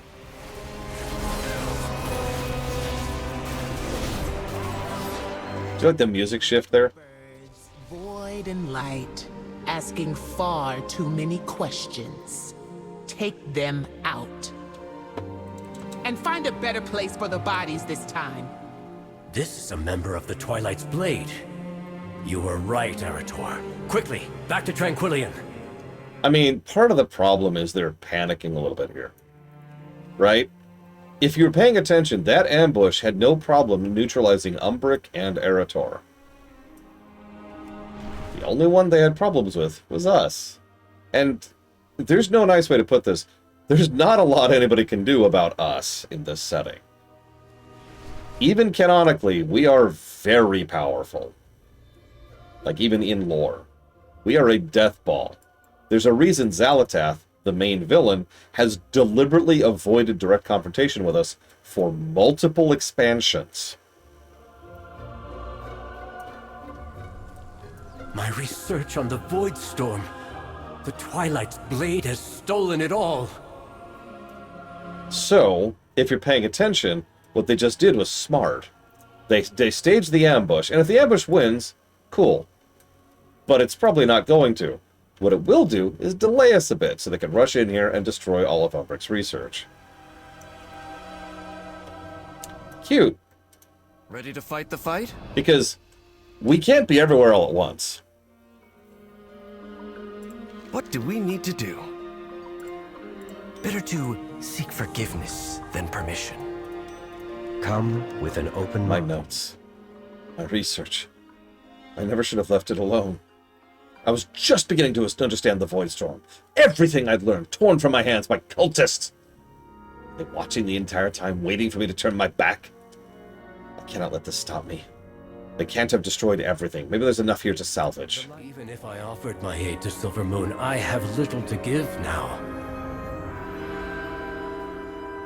All is not lost, Umbric. They can't have stolen everything.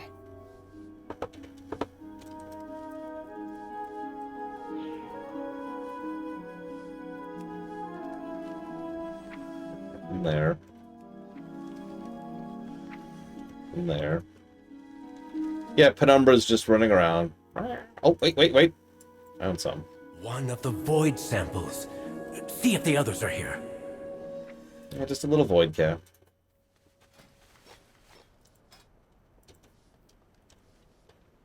Let's see.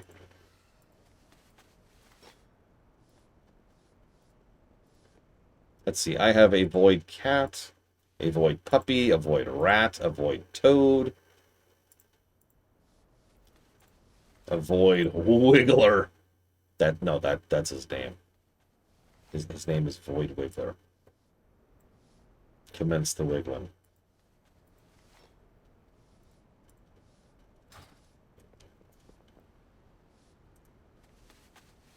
Excellent. Wait. What's that glinting over there? Well, thank you, Penumbra. Such a helpful cat.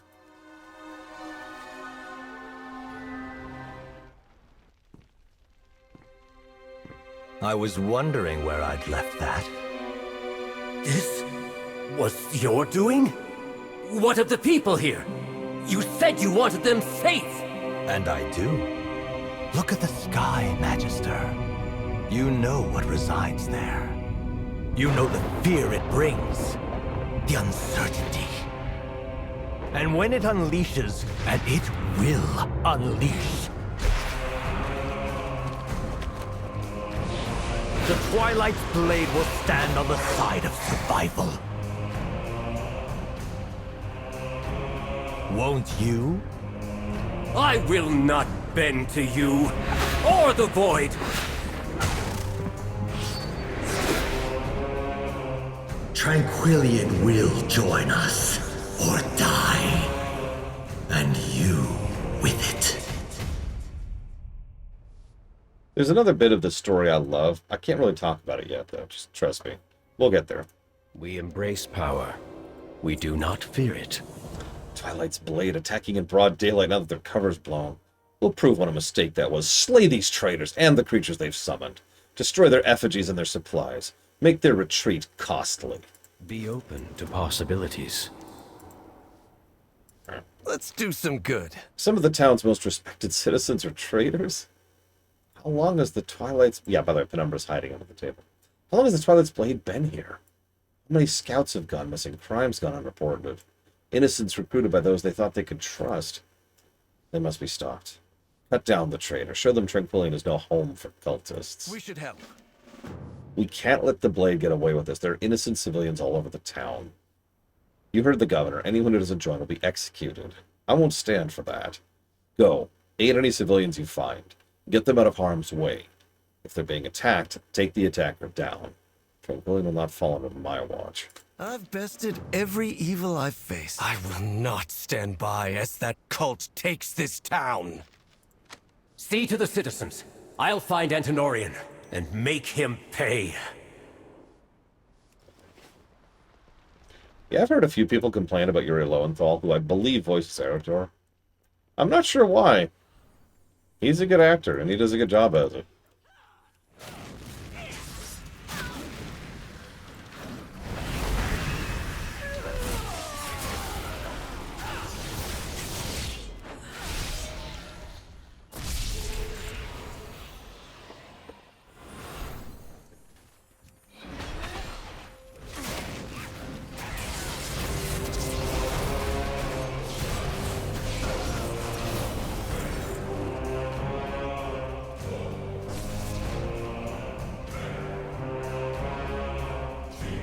We'll rescue you.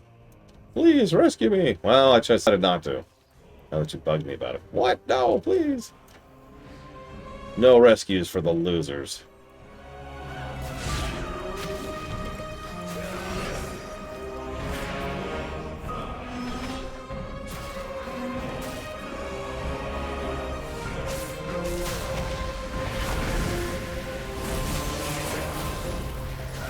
And dead. I mean, in fairness, Tranquillian's been fine for a while. It's just, you know, this is,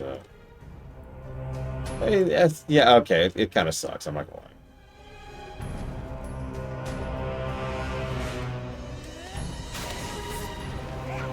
And yeah, I agree with something Kira White Noise said. We've already talked about how one of the main themes of this is the bad old days. Another theme of Midnight is almost all of the major events of Midnight happened. What aid has Silvermoon sent us? None! Before we got here. Even the very first cutscene, if you remember, the very first sequence, the battle for the of the Sunwell had already started and effectively been lost. You blind fool! That worm. You have our thanks. You're welcome.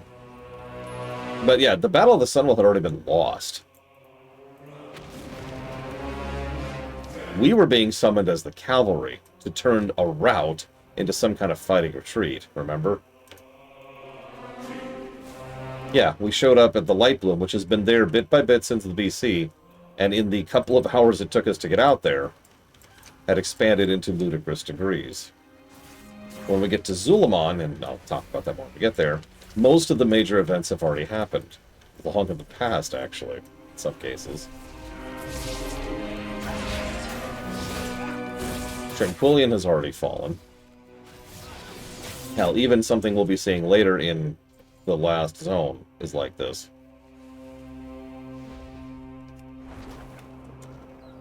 Hi. The void saves us! No. No. Was I right? They've all gone mad with fear. Yeah, I understand. Yeah, was I right? No. No, you were gravely mistaken, and rarely do I mean that as literally.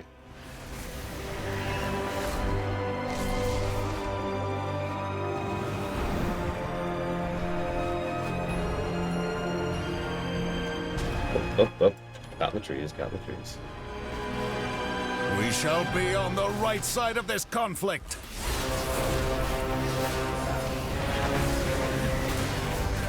Notice this also all fully follows Xalatat's overall modus operandi, too. Shadows, take... Gather at the inn. It's safe there.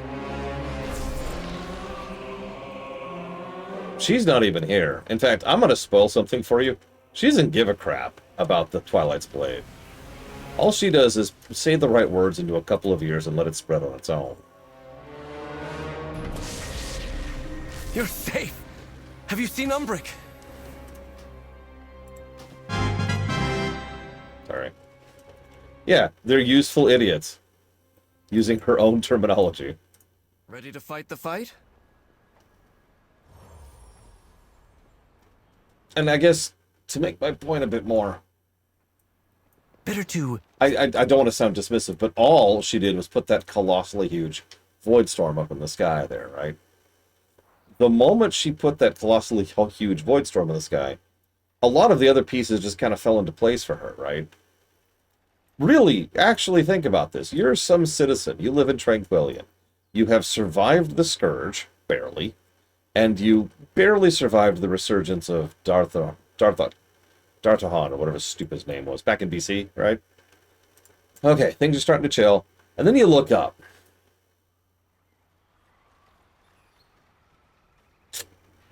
Yeah, no, exactly. Like, it is so natural that people would be willing to join the Twilight's Blade because the Twilight's Blade is doing what most cults, even real-life cults, do. They give you an excuse and, a target, in other words. Or they make you feel like it's going to be okay. Don't worry. We have a plan. Just join us. We got your back. And they think, oh, thank God, there's a choice, there's an option. Whew. Let's do some good. What do we need to do? So this battle is far from over. We need to do more to reverse the damage here, but, we will. It's a different actual glaive. I've bested every evil I've faced. Umbric went to chase down Antinorian when fighting broke out, but nobody's seen him since. I trust him to hold his own, but between Cassia's death and Antinorian's betrayal, I worry he may be so set on revenge he won't see the attack if one happens. Can you find him for me? I'll stay here, make sure the civilians remain safe. Better to seek forgiveness. The champion, find Umbric. I'll keep guard here. You got it. And yeah, exactly, Valerian. There has to be a carrot at some point. For a better way to put that. Oh no, it's the secretary! I always knew the secretary was evil.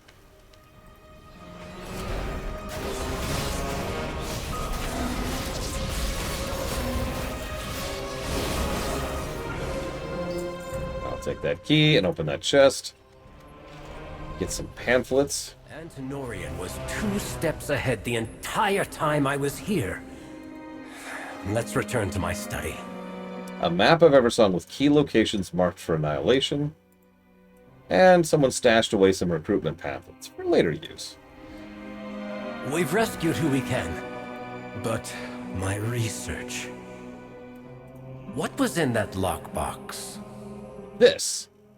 All paths are possible. A map of Eversong with multiple villages marked by the blade. Baladash, Malinore. He scans the map with grave intent. Tranquillian was marked, as are a number of other locations. Just marked. The Twilight's blade retreated to their base in Deathhole. But my home may be in peril. We must make sure my people are safe before pursuing them. Do not bend to the whispers. This map of Eversong is marked with targets for the Twilight's blade, including Windrunner Village. I won't let that happen. Go, check on your people. I need to tell Silvermoon what's happened here. I'll catch up with you. Fun fact, check-in with Silvermoon is actually an optional objective. Can I say I love that? It is the MMO equivalent of a skippable cutscene. Do you want to sit here and see the lore? Done. Do you want to get on with the quests? Done. They do that a lot in Midnight. And yeah, there's these brooms which are just kind of running on autopilot, so they're just like, okay, there's a mess. Let's go ahead and clean this up. La la la. What do we need to do? Eretor, has Umbric agreed to lend his aid? In due time. I have dire news.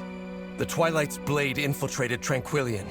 What's worse is they had a map of Eversong marked with targets. Tranquillian was only their first stop. Traitors on our doorstep. How can they betray their own people? They're afraid, Father. You know the Void preys on fear. The last time the Sunwell was threatened like this, the Sindori were nearly wiped out. Then this time, we'll ensure that cult is wiped out. See it done, Eretor. Not before we help Umbric secure Windrunner Village. We'll strike once everyone is safe.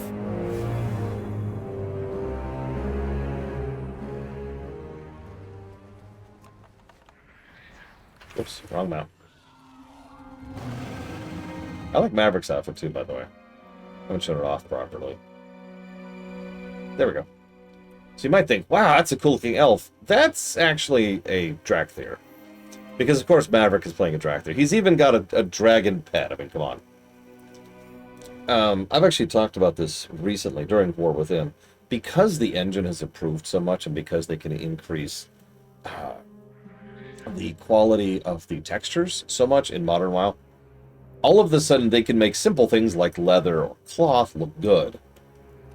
Hence the somewhat recent rise of what most people are calling the Humble Mod. You couldn't really do Humble Mod back in the day because it would just look bad. It's why most of the old gear had big, shiny, flashy special effects. It's calm for now. But if the Twilight's blade had a map of the area, it may not last. Greetings, traveler. Oh, dude. Some of my favorite sets in Midnight, no joke, are... Hang on, give me a second.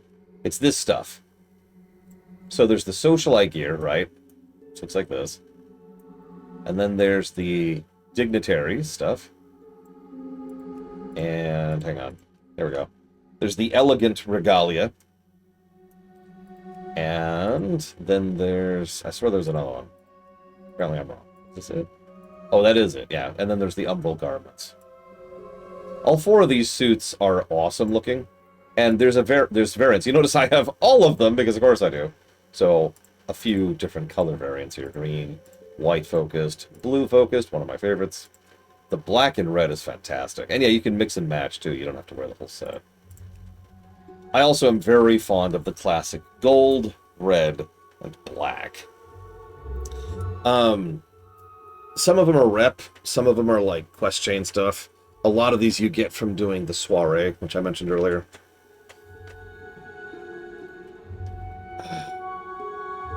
Look, I'm just saying, Mockingbirds, if you can't see my boobs, it's even really a video game. Jokes aside, this is probably one of my favorites right here. Here, I'll show you the, there we go. So there's the black and gold look. And the blue one. Yep, so there's 10 finery tokens you can get in the entire game. I have not gotten all of them yet. I don't remember what else there is to get at this point. Give me 1 second.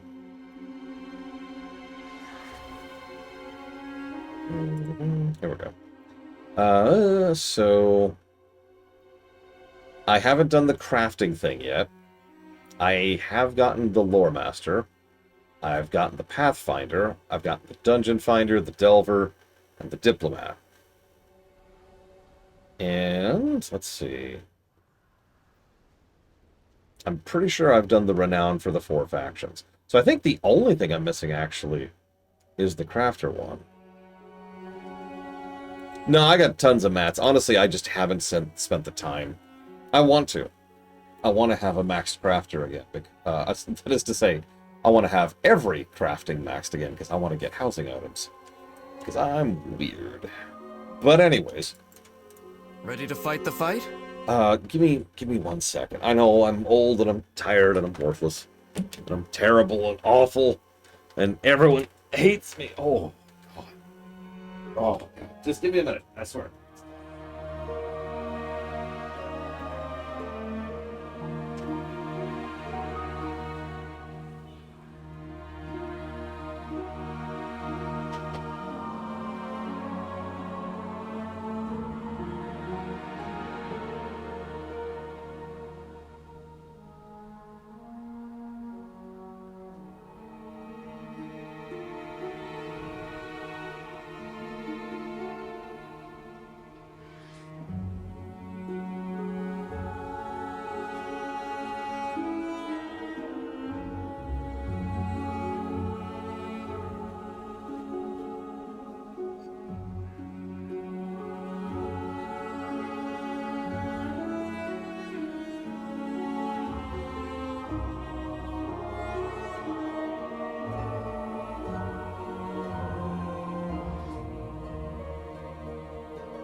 Yeah. Ugh.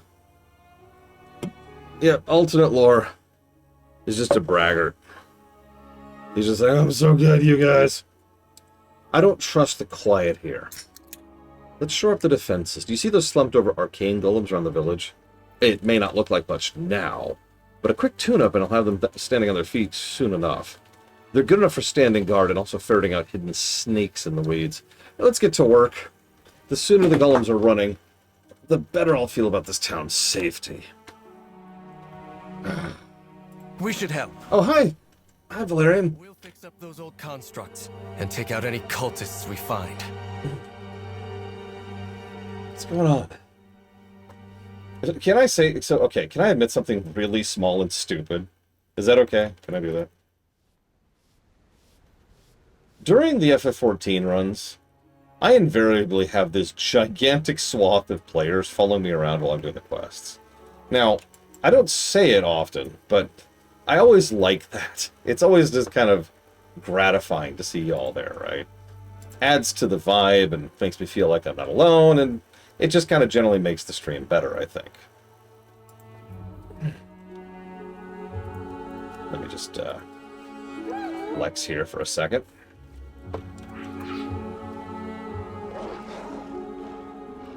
Yeah, try not to get in the way of what I'm doing. Yeah, by the way, the mount is also really big. Well, no, that's my point. I've talked about this before. I really legitimately feel like WoW streams would have more players doing that if we had the cross-region stuff, right? Seeing y'all here, you know, we got Talia, we've got Valerian, we've got Mr. Red, we've got Maverick, and there's Bragwin over there. We also have Kira Whitenoise who's been poking in periodically.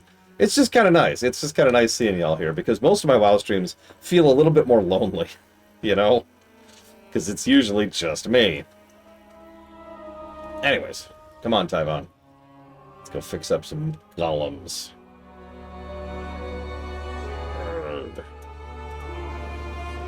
I knew it, Kira Whitenoise. There's a spy. Yeah, me too, Kai Sincere. I'm actually with you on that. Oops, didn't need to aggro that.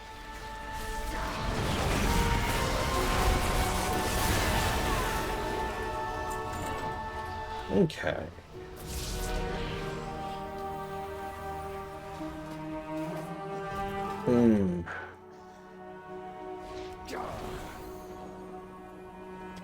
Well, here, we got space now. Let's grab you real quick. So we can see you.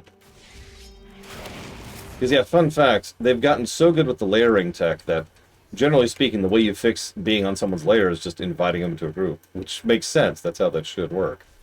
So here's Kira Whitenoise, and I have this weird feeling that she's actually secretly a vampire. I don't know. It's just kind of a vibe. That is an awesome transmog. I like it. I feel stupid. I do this thing. I do this consistently, even when I'm streaming. I don't put on a transmog while I'm leveling. I just kind of go with whatever I'm actually wearing. Let me just double check here. Because I shouldn't have any transmog though. Yep, no, I don't. We're good. So yeah, this is just what I'm wearing. This is just my actual outfit.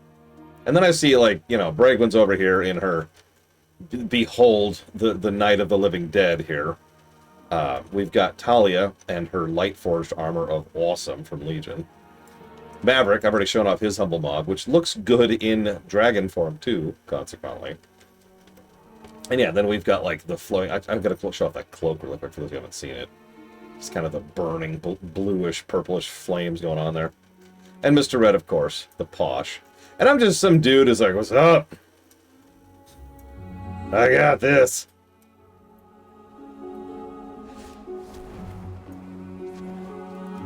Guess what's spec? Well, you're a priest with tons of void energy, so clearly you're disciplined.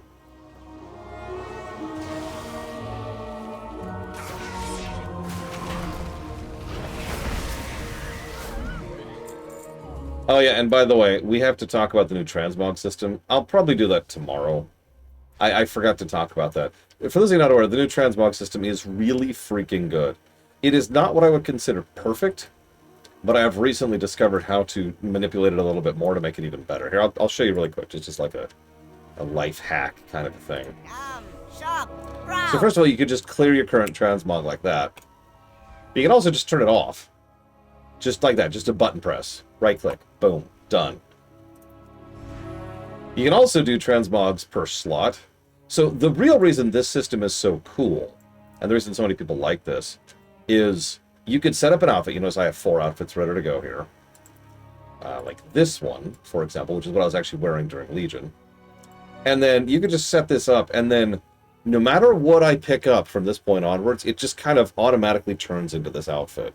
Now, there's still a few little bugs here and there in the specifics of how it's implemented, but it's overall a really good system. And, of course, if you want to just, you know, not, you can just clear it and be like, no, and then just wander around with whatever your actual gear is. Or you can only set up certain items. Maybe you just always want to wear a chest piece of a certain type. Or maybe you always want a certain cloak on. especially since nowadays cloaks tend to include things like backpacks, so you really want this golden thing on your back, or maybe you want the dozing little critter. He's so cute. He's so cute in there. Look at him. Stuff like that, right? And yeah, the transmog restrictions have been massively opened. They are not perfectly opened, but you can transmog a lot of things onto a lot of things at this point in time. If you've seen my main, you have noticed that I am wielding these two actual glaives, which I think is just a really, really awesome look. There's no... So what that says is I don't have an equipped item there. I don't have a tabard on, and I don't have a shirt on. So that indicates what I currently am not equipped with. And yeah, I've got all kinds of cool glaives. I'm actually really fond of the new Blood Elf glaives, which is these things right here. Honestly, I'm fond of most of the new stuff. A bunch of color variants of it, too. I don't like these. The vine weapons are not my thing. We're not actually at it yet, but you'll see it. There's a bunch of vine weapons. Now, this is, of course, the perfect weapon. I'll just let you soak that in for a second.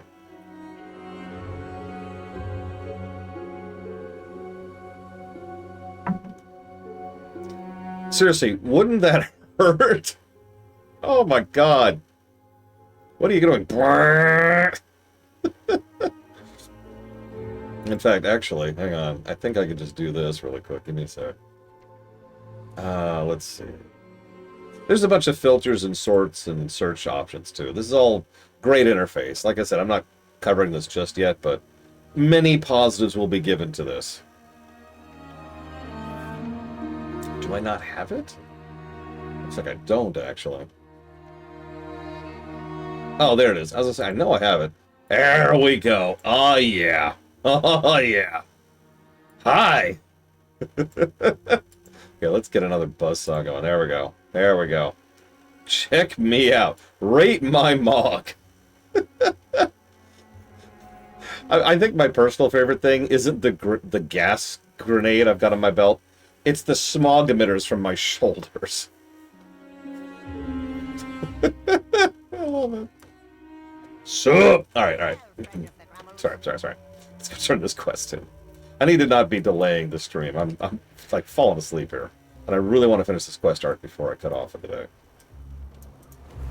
Let's do some good.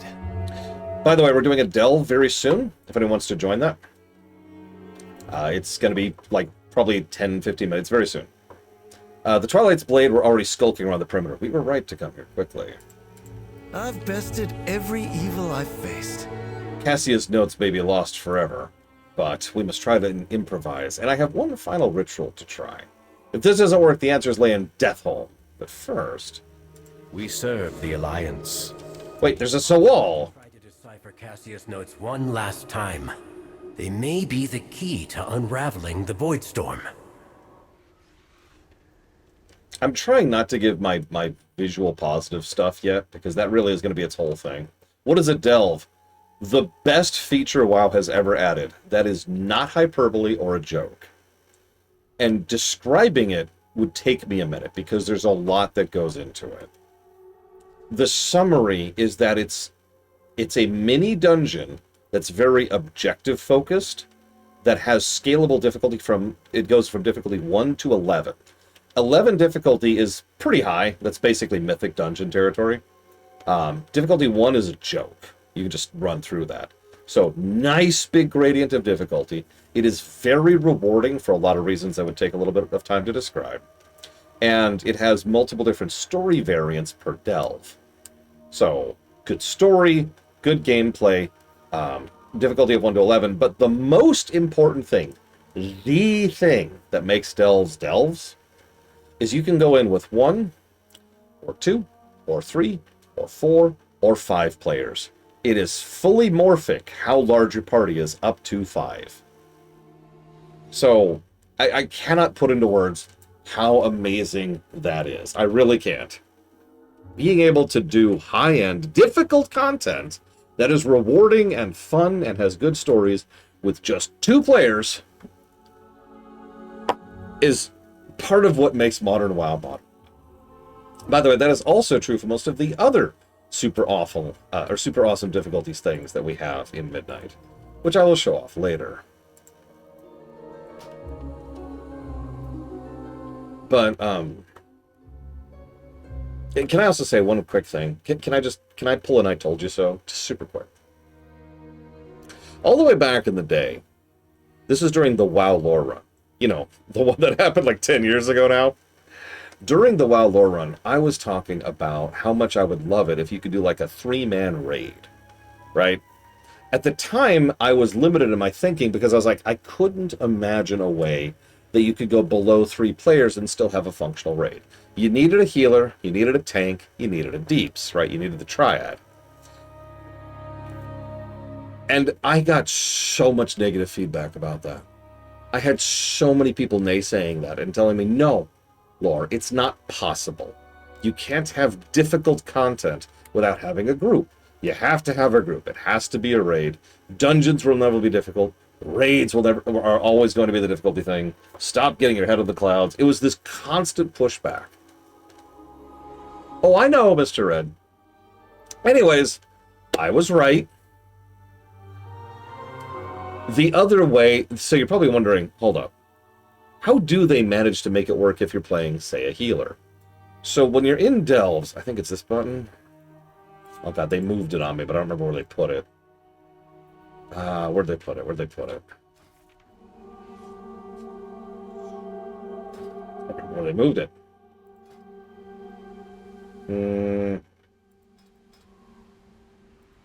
I guess we'll go here. They added this concept. It's called a Delve Companion. It is an NPC who follows you around, who can be a damage dealer, a healer, or a tank. They have pretty good AI. Like, really good AI. And you can customize what they have equipped. And you can customize their utility. And, like I said, you can change their roles, which gives them all kinds of different abilities depending on the role setup. Yeah, they're good at what they do. That's the important part. They're not just bots. Trusts in FF11 were good. And they were. The trusty Delve Companion is incredible. And that's the distinction. Yeah, exactly, Mockingbirds. That's exactly right. It is kind of scary how good the AI is for the AI party members, because there's also the follower dungeons. We'll talk about that later, too. Hang on, which is the one I want to do? There's actually a specific one. Is this it? I think it's that one.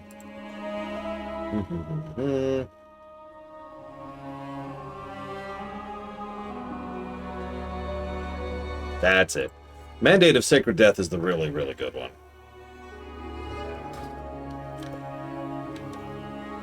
Yeah, no, exactly. WoW delves...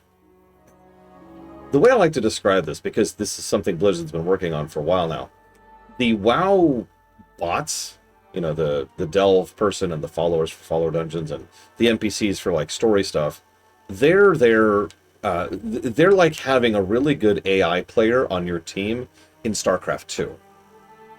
They're not following a script, not really. They have a constant series of now what's always running, okay? What's happening right now? Okay, well, let's do this. What's happening right now? Okay, let's do this. And you can kind of push that. So, for example, they have a degree of long-term planning ability.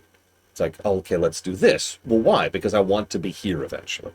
So let's push this person out of this area so I can take this expansion base, so I can get more resources, so I can build this, so I can go there. They have the ability to do long-term planning. They actually, I don't know if how many of you remember this, they were winning awards for the AI design in StarCraft 2 because they were actually pushing the boundaries of what a computer bot could do. No, I don't mean what we call AI nowadays. This is a whole other ball of wax. And in fact, ironically, is vastly superior to most modern AI. Go figure. But anyways, they backported that AI into a lot of, yes, Mr. Red, into a bunch of their other games, including Warcraft. So yeah, the bots in this game are really freaking good. Forgive me for taking way too much time to say that. But I want to just show off this. And the belly, oh my god! Jesus Christ, that is a lethal weapon, Kira White Noise. Anyways, you look really cool and awesome, but the belly, oh my god! I love the usage of the scythe of balloon. That actually fits perfect. Oh, Jesus. Okay, the belly's gone. The belly's gone. God damn, woman! Alright. What do we need to do? Larissa used to tell me stories of this place. They held festivals. Her brother Lirath would play. The air was filled with laughter and song. It's hard to imagine any of that now. It's just broken. Gone. Nothing left but echoes. Was my mother one of those that filled the air with laughter? Did Sylvana sing? Were my grandparents? I suppose it's useless to think about it. My mother... I haven't heard from her in weeks. We don't speak often, but it just feels different this time. With everything that's happened, that storm in the sky, the void, worry solves nothing. What we need is a sword and a capable hand, and I've both of those. Still, I wish I'd seen this place while it still lived.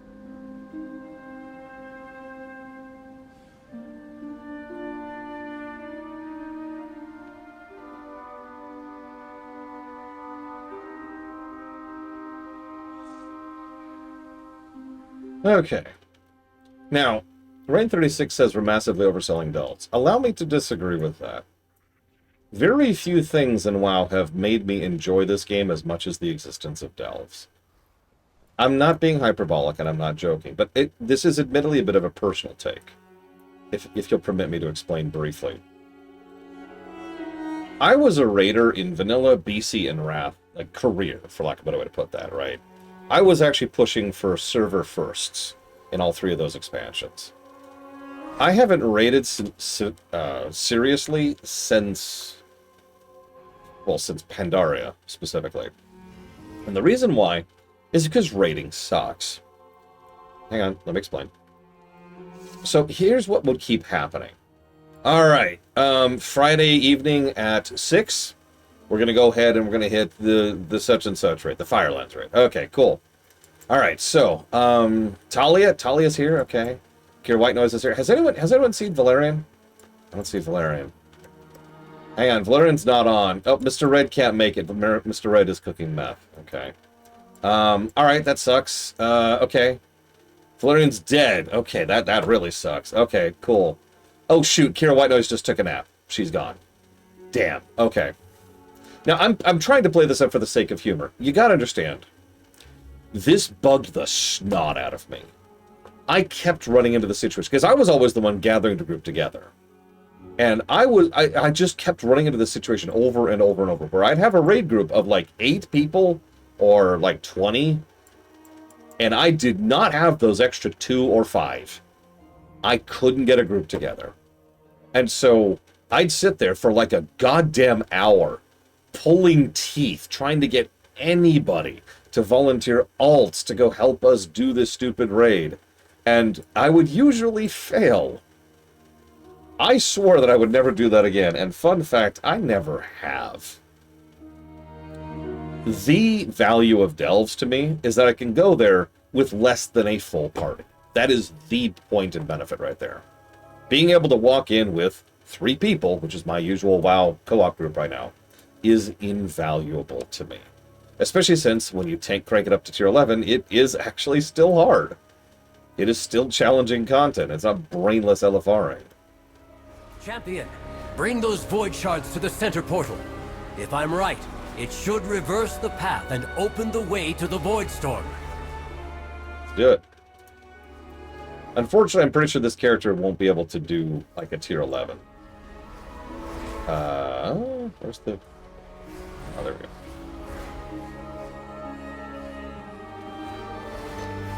Well, the good news is they add delves regularly.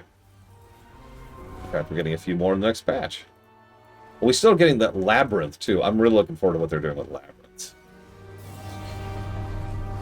For those of you wondering what a labyrinth is, we don't know yet. They haven't released it yet, but the idea is it's going to be a delve raid. No! We were so close! Come with an open mind. Herod Umbric collects himself, a paradigm of focus. Deathholm it is, then. Base of the Twilight's blade. I have much to teach you. That coward Antinorian has doomed us all.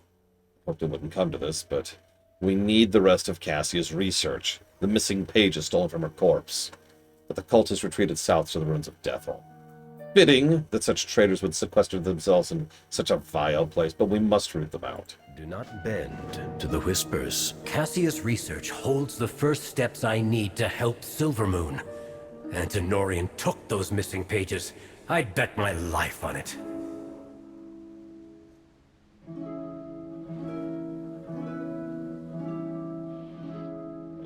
Hang on 1 second, please. Sorry.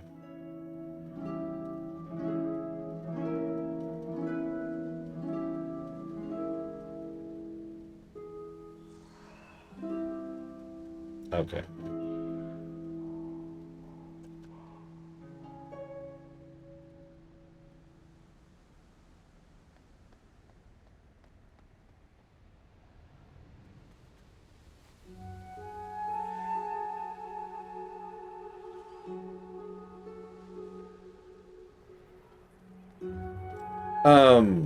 Okay. I don't think we have room and everything. It looks like everyone wants to go with. Whoops, wrong now. Sorry.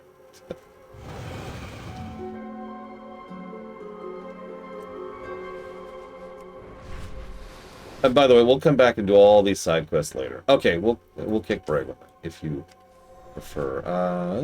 Hang on, so let me do this. This.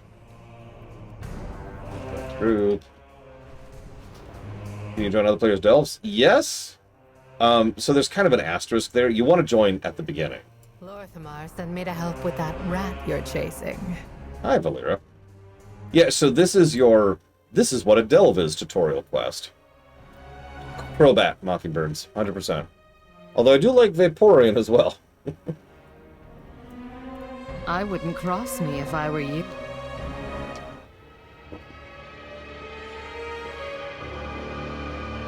Mistress, I am here as summoned. Nothing? Never nothing, mortal. The void closes its jaws around the throat of your world. You cannot hope to be worthy of its hunger. I am!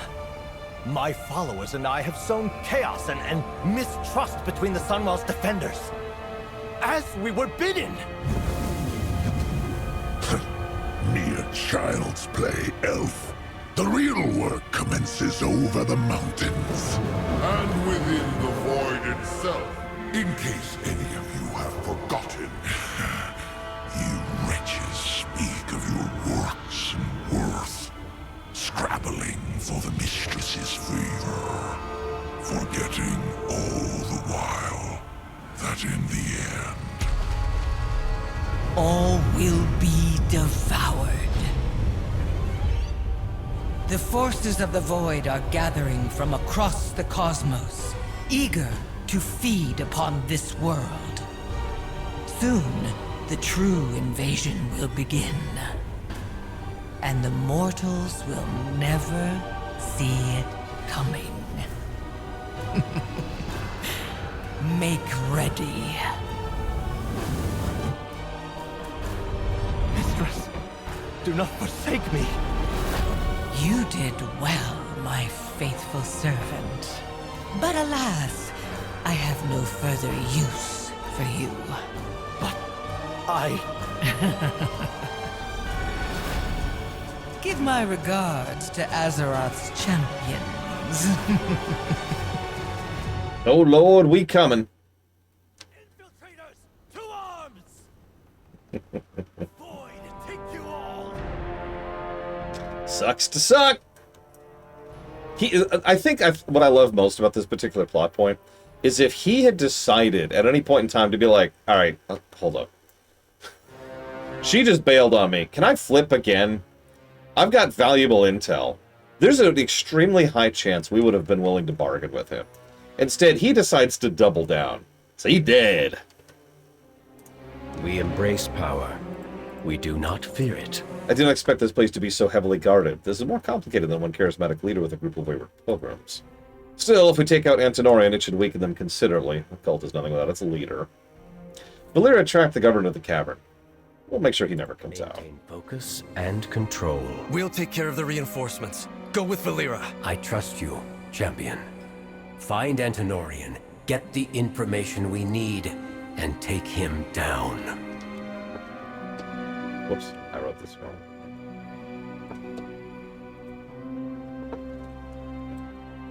Oh, no, he's not a true believer at all. He's a politician. Are you kidding me? This was a, what do you call it? Opportunistic play. That's what he's doing right here. He's just like, this. Oh, crap, oh, crap, oh, crap, oh, crap. And that's his entire arc. And I'm sorry, I like that.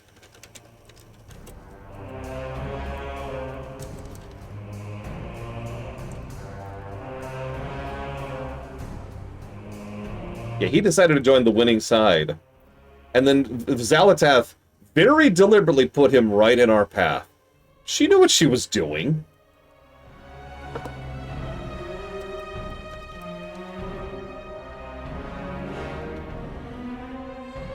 Listen, the leopards will never... Ah!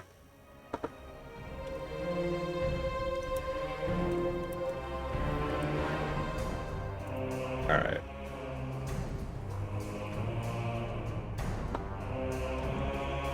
Well, the interesting thing about Xalatath is I don't think she is devilish or eldritch. Neither really fit her modus operandi. She is pragmatic. See you around, Tabakins Turner. Have good sleeps. Okay, now I'm pretty sure... Yeah, we're going to be stuck pretty low level because this character has not done anything. So we'll start with a tier 3. We're probably going to run over this place at a tier 3. So this is a delve. At the beginning of the delve, she pops a thing which gives you a buff food for free. One moment. Yeah, exactly, Lord Heramuch. She is a CK3 style plotter. She is not trying to hurt you, because that's not her goal. She is well aware that you exist, so she's not eldritch. So what do we got? We got Lunaruth, the priest. Kira White Noise as the druid tank. Oh my god, look at the frickin' bear horn. I don't know. Okay, that's a big old two-hander. So Tali is a Redditon. And I'm guessing Mr. Red's also a healer. We have 2 healers? No! Oh, never mind. Lunarith is a Shadow Priest. We got this. For real, we're probably going to run over this place. I am very under-geared for this.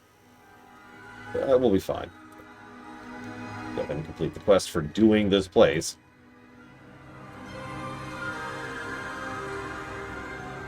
Delina? Glory to the Sindor. The Twilight's blade have crept back into their holes to recuperate and rearm. We cannot allow either. Retrieve anything that can be informative. The rest we will destroy before it can be used against us. Looting and killing! Chase your shadows. Understood. And normally I'd jump off here, but I'm a demon hunter, so I'm not going to do that.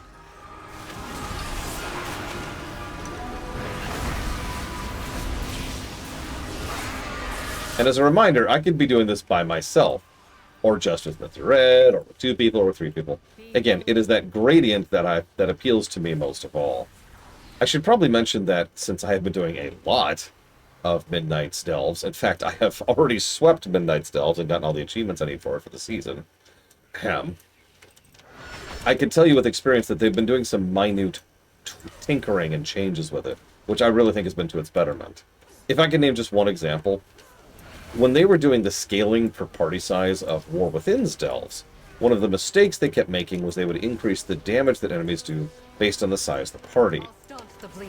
Now, to some extent that makes sense, but the problem they kept running into was it doesn't matter at a certain point how big your party is if the bosses are just one-shotting you, right? And unavoidable damage is a semi-regular occurrence in WoW. They've pushed back against that in Midnight, to the point where you don't really see that kind of ridiculous output anymore.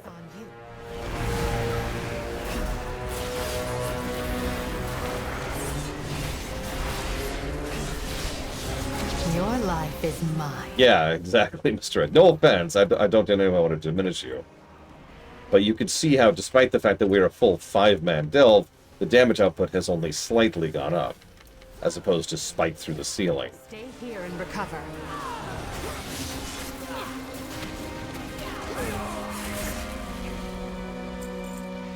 Pull bigger? Okay, hang on. We go loot a tome really quick. Loot a bunch of stuff. Loot. Yeah, wall to wall. Don't actually wall to wall in WoW.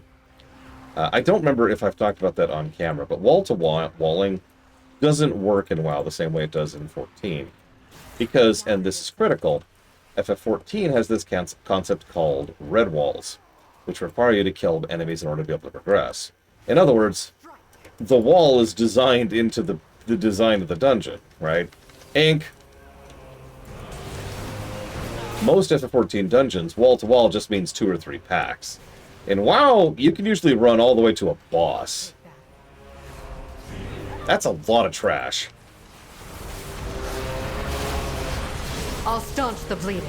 Now, in regards to what Bregwin just mentioned, something Lord Harrimont mentioned earlier was, what do you want to bet at the end? You know, it'll be like, oh, Zalateth was just trying to stop the even eviler, more evil stuff in the distance. And I hope to God they don't do that. They've pulled that trick too many times as is. Cough, cough, the jailer. Your pain, my pleasure. However, it would be interesting to see if Zalateth agrees with us by the end, for lack of a better way to put it. I wouldn't have her, like, be full-on redeemed. I think that would be the incorrect choice. But I like the idea of her...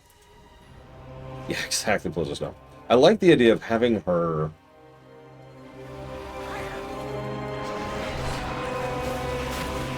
Not being... Yeah, exactly, Brady. I was trying to think how to put it into words. She hates us because she realizes we're right.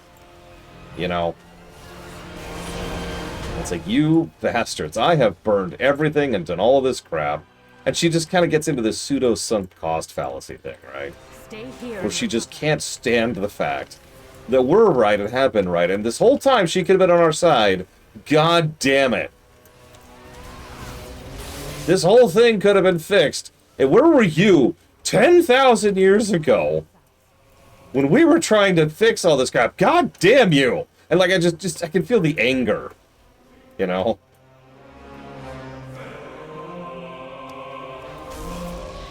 And then we go kill the Titans and we're done. I mean, everyone is just waiting for a Titan expansion. Tighten up, let's go. Tighten up, let's go. Now strike!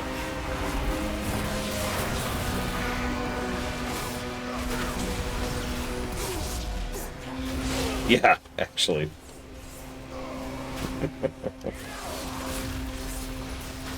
Weird not having all my kit. Like, you'd think the Apex talents wouldn't change your playstyle, but I've been noticing not having them.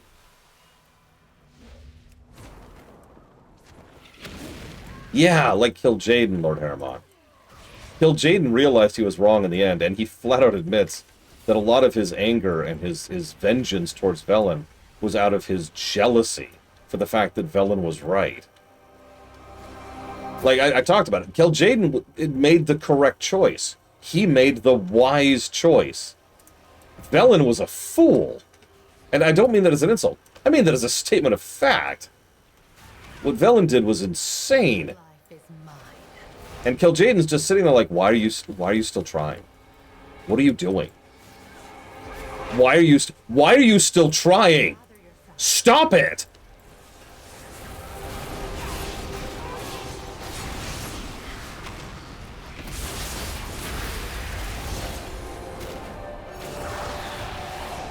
Yeah, exactly, Pillars of Stone. Lord of the Rings style.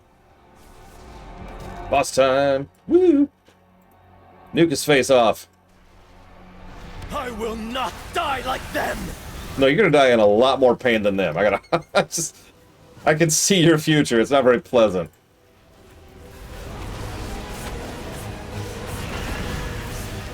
Let's see, so you're being burned by Shadow, Fell, Giant Claws, the Light. I guess the arcane, technically, because of what Kira White's setup is.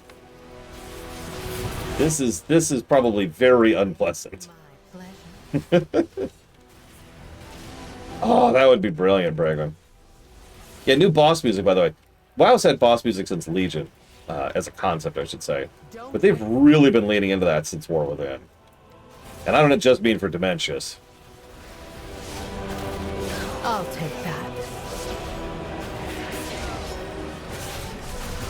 I did all I was asked. And we all just spit on him. Ugh. Idiot. I actually... Okay, let me be clear. I actually really like Lord Antinorian. I might recommend him or nominate him for favorite minor character for the MMOGAs. Because he really is such a pathetic, petty little nothing. He's not even like the villain of Eversong. We're not there yet. Like, this is like the initial, you've just started the expansion quest arc. He is quite literally the starter villain. He thought it was hot stuff. He was going to sweep over the land and totally change everything. And he was a speed bump, put in our way deliberately by Xalatath. The last boss of the raid in the 4th zone. Yeah. That is a great fight, too. Hmm. Oh, right. Hang on, I forgot to do a quest. Everyone, don't forget to do this quest if you haven't done it yet. Open Delver supplies. Nope, not that. Hang on. Whoops, didn't mean to do that either. There we go. Hey! And, yeah. Just to finish the quest. Because that is an MSQ. Like I said, you might wonder why they're giving a tutorial for a feature that existed in the previous expansion. Remember that Midnight has been making strides to be more new player friendly. And so a lot of the stuff you'll see presumes you didn't play the previous expansions. It is also relatively easy to go straight from Dragonflight to Midnight as a new player. So, as I've said many times, MMOs live and breathe on new players. They do. That is what keeps an MMO going. Otherwise, an MMO just burns out and dies slowly. So, it makes sense that WoW is continuously trying to appeal to new players. What are you missing, Mr. Red? Lord Antinorian slain, knowledge claimed. What? What? Listen, there are no bugs in this game. Yeah, I should probably give that negative now. Me and my friends have noticed quite a few bugs here. Let's crank this all the way back down to tier 1 for a second.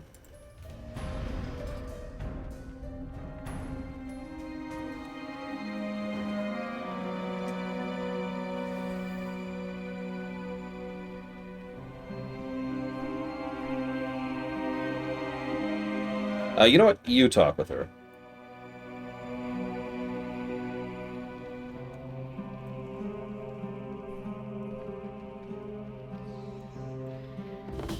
Not that it should matter.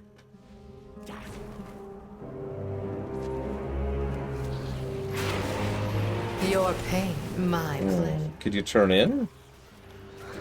Oh, the Mirror's Delve is one of my favorites. In fact, it might actually be my favorite of the new bundle. There's another one. I'm trying to remember which one it is. Don't mind me pulling the entire delve. Bring it back to you in a minute. Demon Hunter.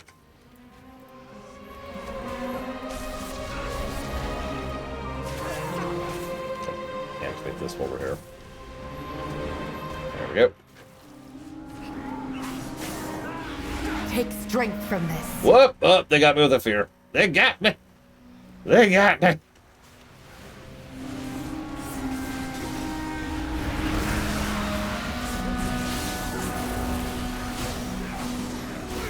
The pangolin one is a good one. I'm trying to remember all of them. I guess I can just look. Wrong button. I'll take that. Let's see. So we've got the Academy. We've got the Docks, which is Legion. That's a good one. I mean, they're all good. All of them are going to be positives. We've got that one. There's the pangolin one you just mentioned. Ah, I'm horrified! Ah! I'm so horrified! Oh, God. The Grudge Pit is interesting in how short it is. And you'd think, oh, that makes it easier. No. No, it does not make it easier. Which is a good thing. Let's see. What else to do? Your life There's is... the Grudge Pit. What's the other one up here? Oh, yeah, the Depths. And then that one is like the invasion point. It's that one. Yeah, go away. Yeah. Right. That's the ethereal one. I do remember that, Mr. Red. Because I'm still pissed about that, too.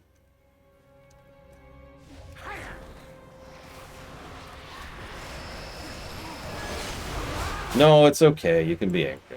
I deserve it.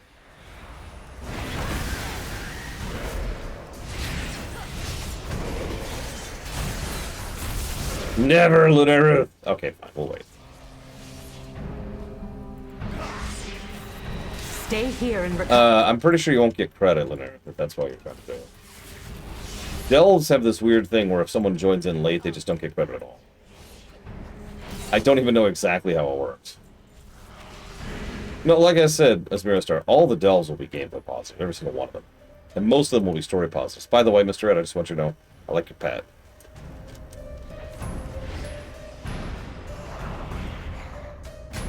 Yeah, sure. Let's go ahead and test that. Hold Talia, no! Hear white noise, no! Mr. Red, no! Mr. Red, no! Okay, hang on. So let's, have you switched yet? You have. I don't know if I can invite you. Did you leave group on your other character? I can't see my party right. No, Mr. Red! I do too, Asmira Star. Okay, there she is. She's joined us. See, we don't have a warlock. Oh. I'll staunch the bleeding. What? What?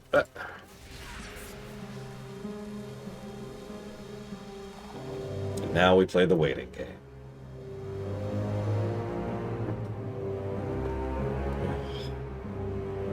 Pretty soon after this, I'm going to cut off.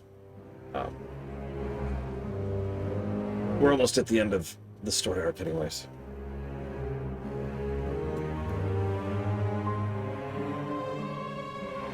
Which is exactly what I want to do. And I can spend some time tomorrow looking at housing and transmog. Thanks. We'll finally look at Silvermoon too.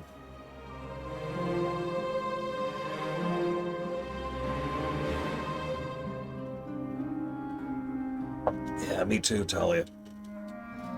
Oops.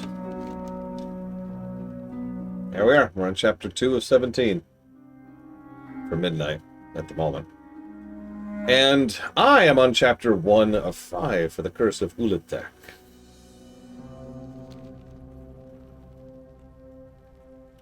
We'll get there. Probably later this year, honestly. I mean, the next major patch goes live in a couple of weeks. Yeah, go ahead, Tsar. I don't remember, I'm sorry. I'm pushing through a lot of pain right now, forgive me. Fine, I'll dance too. Actually, do I have... So, one of my favorite new toys... there's actually several toys which summon a mailbox to you. This is my new favorite one. This is a mailbox. This is a mailbox.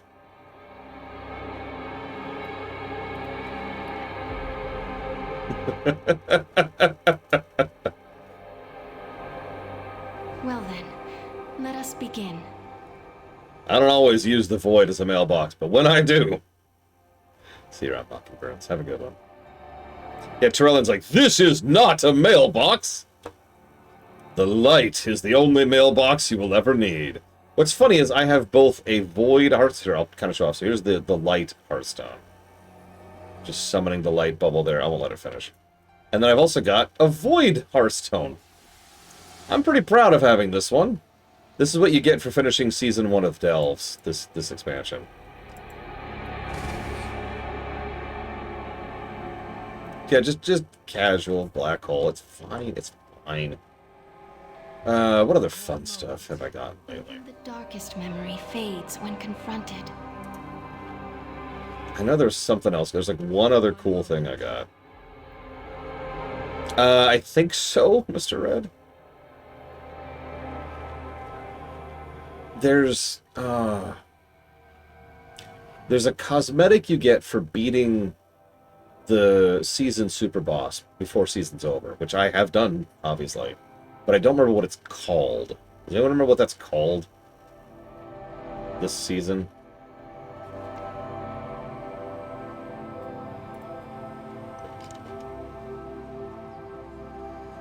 Oh yeah, I can also call Bran in here.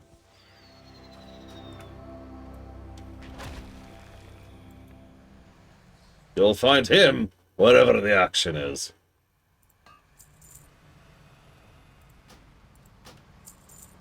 Just gonna dump all this stuff really quick. Yeah, he's a vendor who also sells coffer key combinations, which is great. Just empty my inventory really quick here. Modern WoW inventory management is a joke.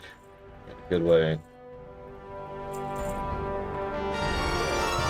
How do I get that mailbox? That's a good question. What's it called? What's it called? Interdimensional parcel signal. Hang on, Wowhead.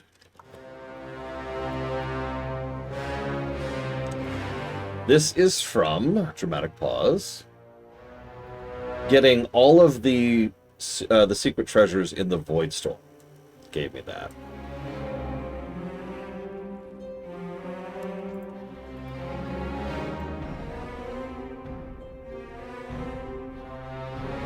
That would actually be really cool as Miristar. And yeah, the latest Nemesis, Dominating Victory. That's it. There it is. There's my little proof that I did that while it was still hard. And I just look like this now. This is just my life. In fact, I'm going to put this on my bar. I'm going to use that frequently because I love this effect. Yes, latest Nemesis is the Dominar dude. As I'm going to pull. I will not die like them! As we've already discussed, you will die much worse. It's actually even worse than last time, because now you're tier 1. So you're dead, boy.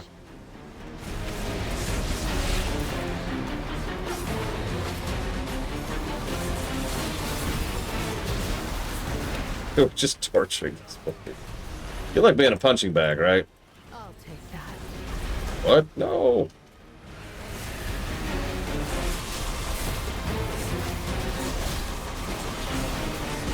Sorry, to be clear, I have not done the solo one. I kind of refuse. Like, I've never tried any of the solo ones for the NPCs, and I probably never will. Oh, I was asked. Okay, did you get credit that time? Here, loot him, Mr. Red. Loot him. There we go. Okay, we're good. We're good. Woo! We can leave now. As soon as the thing... Hello, game. Hello. There we go.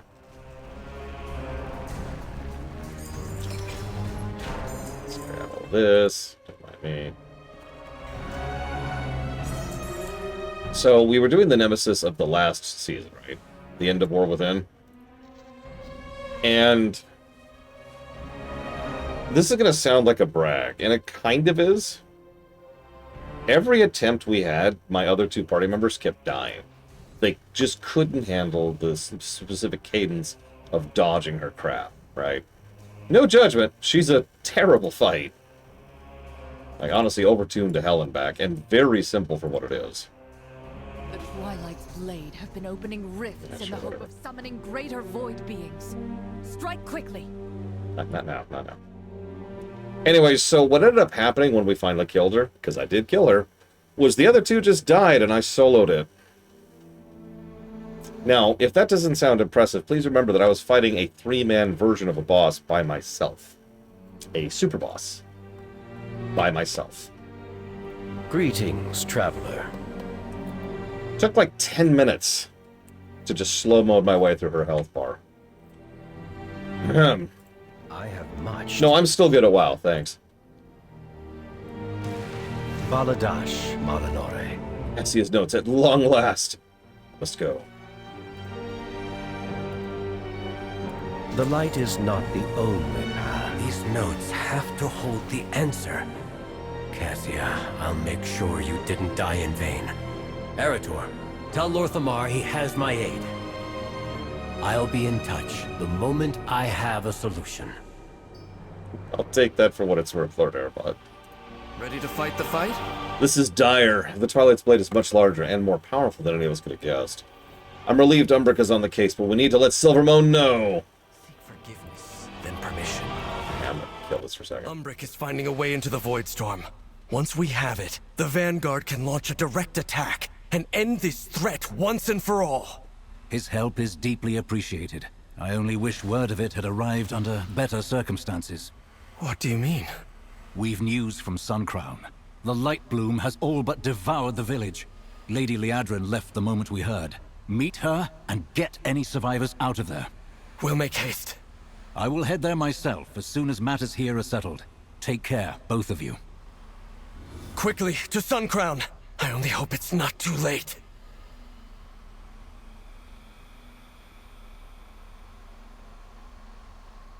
So, hey! From void to light. What's funny is several people have said that the theme of Midnight is void and light. But the problem is, that's not what a theme means. It's a bit of a gameplay theme.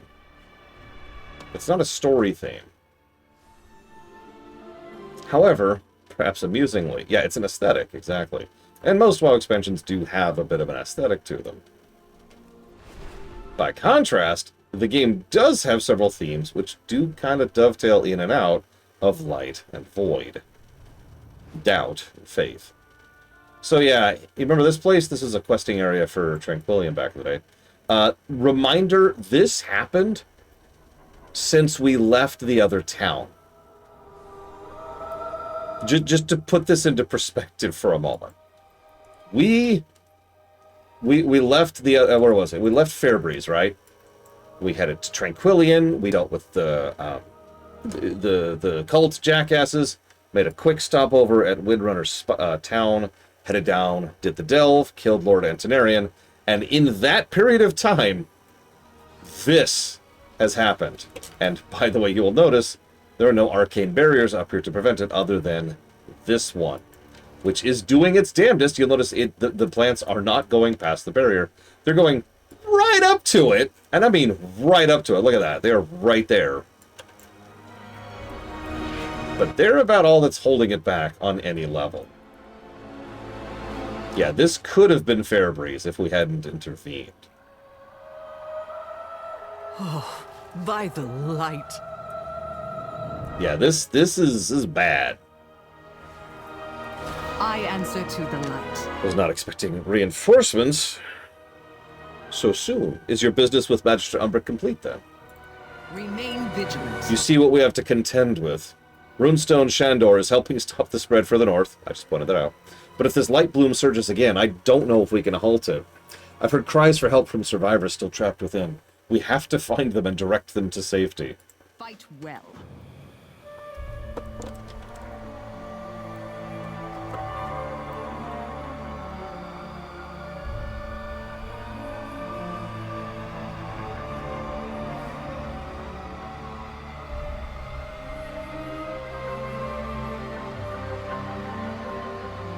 Let's do some good. I haven't... Oh, absolutely, Mr. Red. I haven't the expertise of Orwena in these matters, but if the light bloom moves this quickly, I assume the Rutani are accelerating the spread just as they were in Fairbreeze. This town is beyond saving, but at least we can try to contain the bloom within its walls. We should help. It is as if the wilds themselves devoured this place. This is horrific. Fairbreeze was nothing compared to it. Oh, hey, I'm starting to get some of the druidy gear going on. It's pretty appropriate care-wise, nice. And yeah, this place, like, I'm trying not to spend too much time discussing it, but it's really horrific. The part that gets to me the most is the air. Take in the air for a second. Look at all that pollen. Look at all those spores. Just a cloud of them. Just this sea of light spores we're swimming through.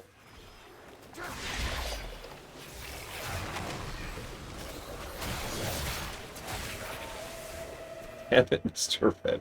Go progress. I'll wait. I'll wait. I'll wait. Yeah, no, like, I look at this and I'm just like, oh my god. It's okay. On the plus side, if they did get through, you'd probably be eaten from the inside out. Yeah, ignore the people impaled on plants here and there. Don't worry about it. Don't worry. It's fine.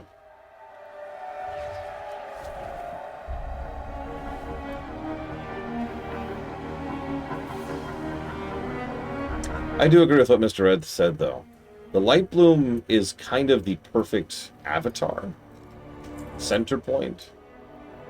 It's the thing that really conveys the point of what the light is in this setting. Light at its furthest degree. Like, we all talk about, haha, Tyrellian's a zealot. No, no, no. Tyrellian isn't as bad as this.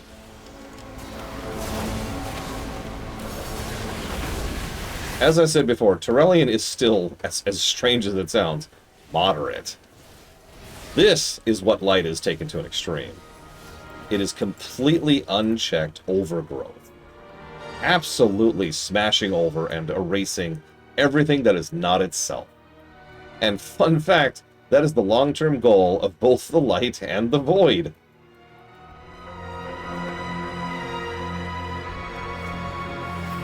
Yeah, if Tyrellian didn't have his sanity anchors, this is what he would turn into, 100%. The light bloom was everywhere.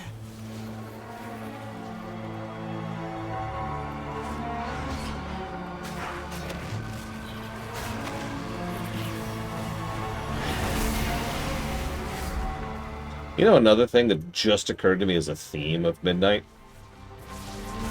Desperation. Yeah, I checked. I checked that you were on the quest now. Just let me know when you finish, because you're a little bit behind us now. Yeah, these are the Rutani, by the way. They're plant people. They're cool. We can't play as them for some reason.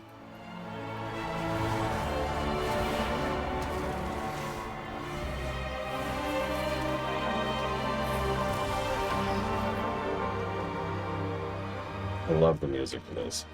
I mean, it's not like super amazing, but God, it's so well designed.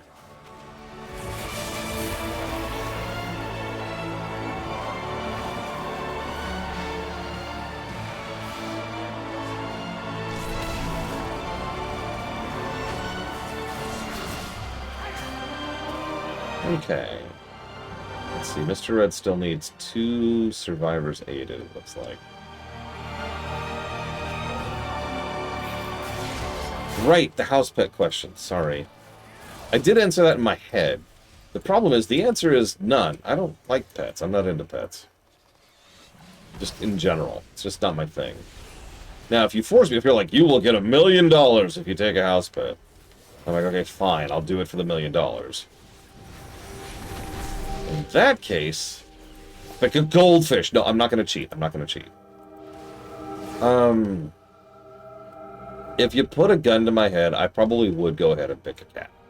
I'm not very pro cats, and I am literally allergic to them. However, especially a properly, like, social/cuddly cat would be something I could at least put up with. Sinu Aminore, Aldi El Shalah. The light bloom was across the river. Why did it surge here?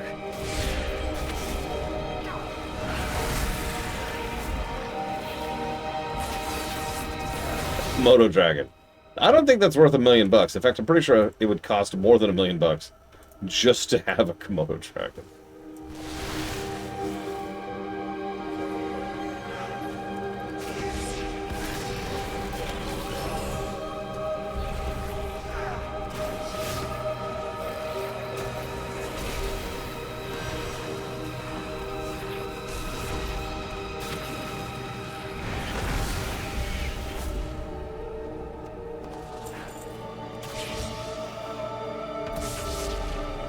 Bearded dragon. Okay, 5.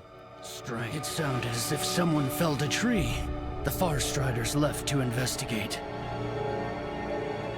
Oh no, the light is...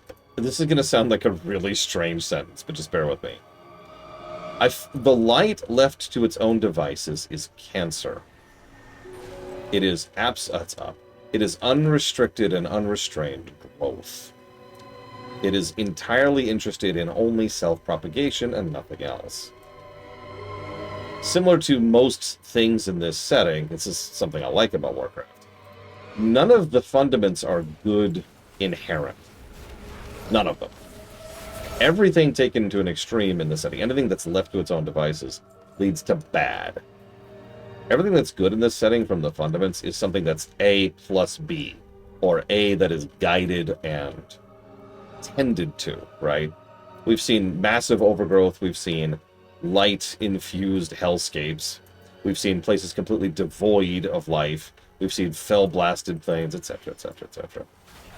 None of it's good in and of itself. You need to have something limiting you, either another fundament or someone who's got their hands on the brake. Sanu Amanori. I thought I heard trolls shouting to the north. That can't be right.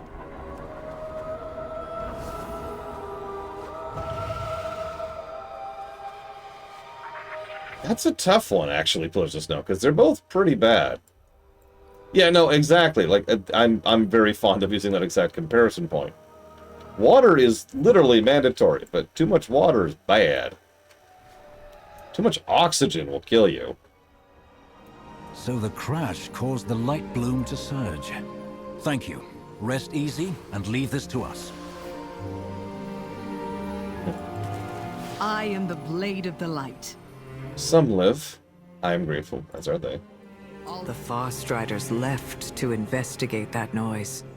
Sun Crown had no defenders.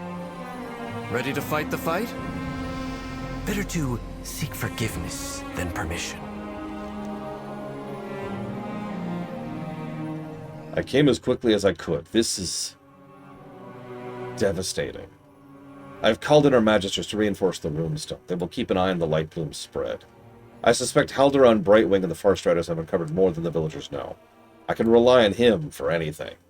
Yeah, a fresh reminder, Lorthamar and Haldoran, if Lorthamar wasn't married to Thalystra, Lorthamar would probably be married to Haldoran, I'm just saying. He's been a bro for a long time. I can rely on him for anything. We shall rendezvous with him at the encampment to the north, and soon have some answers. Our strength lies in our people. I'll finish up here, with the survivors. Thank you, Liadrin. I hope Haldoran can tell us what's going on. A very minor point, but notice that Trellian isn't getting all preachy here. This is probably me being wishful thinking, but I like to think that this is one of the first noticeable cracks in his zealotry right here. Not the last crack. Regent Lord, the Amani have invaded Eversong. The Ranger General took our forces to drive them back. So, yeah, he's just quiet, breaking us out. He's just like, ugh. Like, what do you say in the wake of that, right? This is why I say he's more moderate than some of the others. He is capable of acknowledging that this is messed up. I guarantee you, some of the other Army of the Light people would be here and be like, this is a blessing! Edge you one axe. So, one of the... Yes, actually, Blizzard's not. Funnily enough. One of the things I love most about this whole arc... In fact, I want to give a plus to pacing right now. I'll jot it down more later, but... The first arc going through Eversong is really tight. First thing we do is we fight against the storm, set up the Sunwell. Okay, cool. We go south to look at something relatively low intensity, and it turns out to be a big deal. It's the light bloom, and we see Orwena. Okay. Then we head south, we find a town overrun by the cultists, and we go knock over the cultists. Okay, cool. Then there's another light bloom invasion. Oh god, what is it? Well, it turns out it's being pushed by the Amani.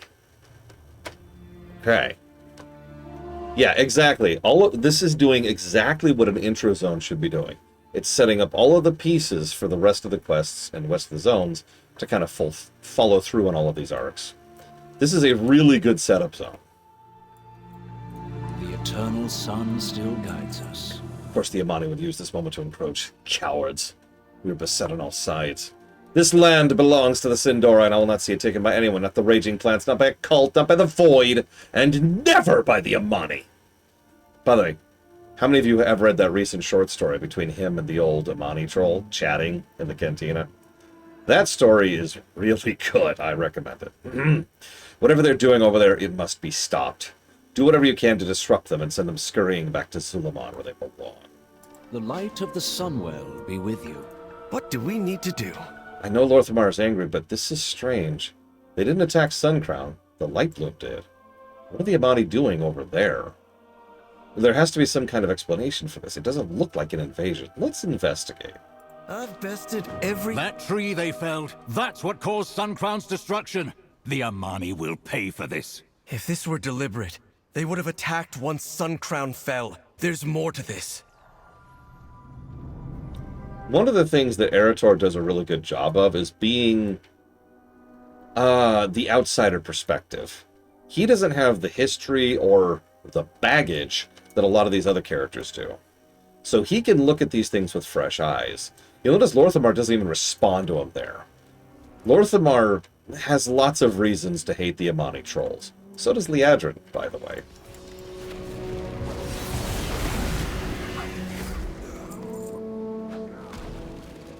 In fact, if you ever wondered why Lorthamar is missing that one eye, well, they didn't treat him well, is how I'm going to summarize that. Interesting little tidbit, by the way. When we approach the guards, the first thing they say is, "This is ours, keep back." Must be warned. Our assault at the pass begins. Deal with them! Several of them mention a Zul'Jan. I'm going to try to pronounce that as distinctly as I can, because there's Zul'Jan and Zul'Jin, and then there's Zul'Jen, I think. I forgot her name. But either way, there are 3 Zuls in this story arc, all of whom are important, and all of whom are very different characters. Zuljara, that's it, thank you. So there's Zuljara, Zul'Jan, and Zul'Jin. Notice, by the way, the Amani are attacking the Rutani. Oh yeah, none of them have anything to do with Zul. Let's not even talk about it. Jackass. Or troll supremacist. He probably likes Zul'Jan. And that's an insult. But yeah, you notice what they're doing here? You notice what this is?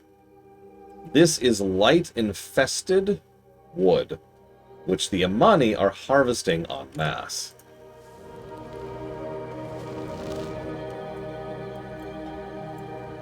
And I mean en masse, like they have knocked over giant tree trunks to carve them up and take pieces from them. And here's what it looks like when it's chopped up. See? They call it light wood. Zul'Jin...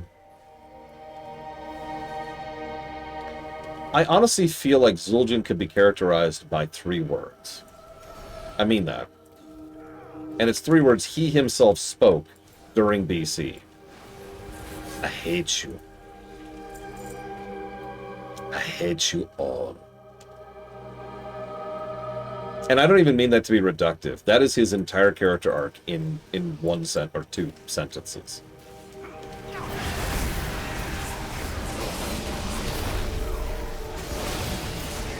He was angry, hurt, tired. He was pissed, and he was a victim of the Second War as much as he was a propagant of the Second War. He was also not a good person. It's the nicest possible way I could say that. He was not a good person at all.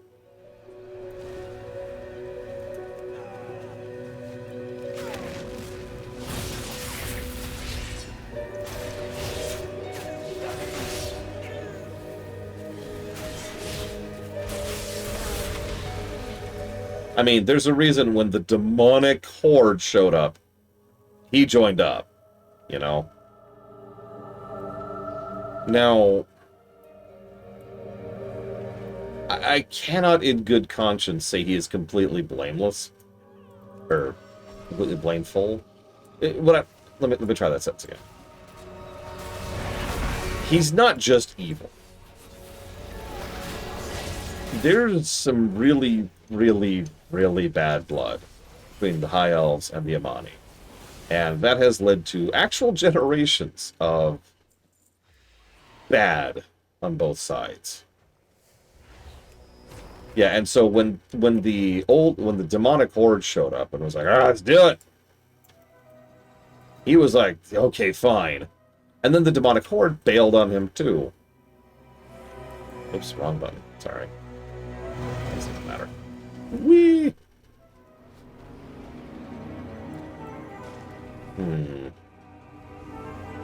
I bet you know the answer to that, Lord Harriman.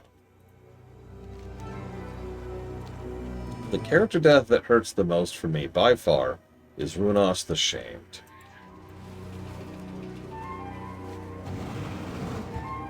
And I am proud of everyone in chat who knows who that is, without me explaining it.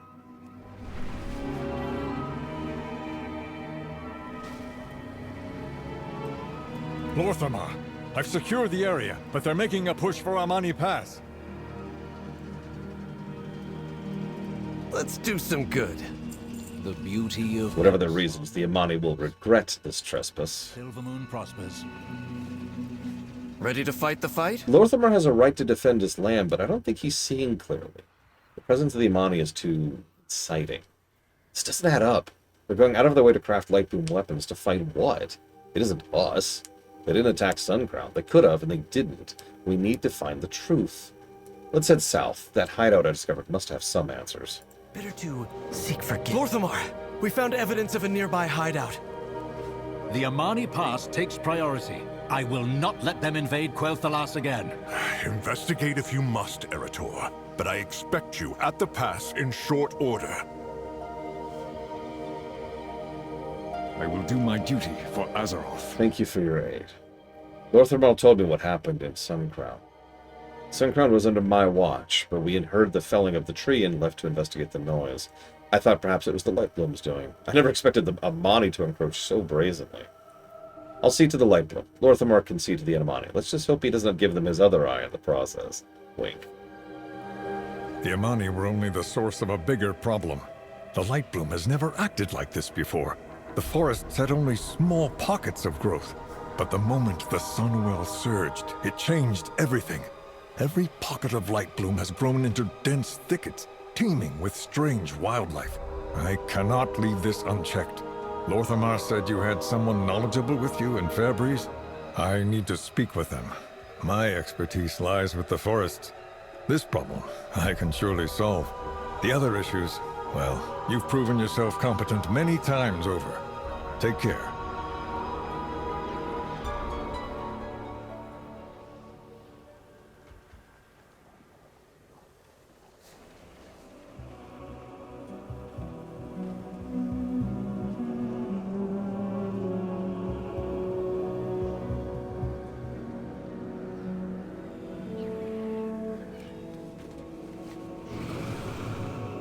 Yeah, no, they do some good stuff with a lot of the actors. Halduran included. So anyways, here's some facts about nature. Did you know? Is it the mark of a good character you can sum up in a few words, or does it depend? I'm definitely going to go with it depends on that one. Okay. So... This is the place. Covered in runes and well warded, it seems. Well, let's break their wards. I suspect the Amani didn't want any uninvited guests. Lucky these wards are old. Senegos was pretty bad too, by the way, Star, while we're on the subject.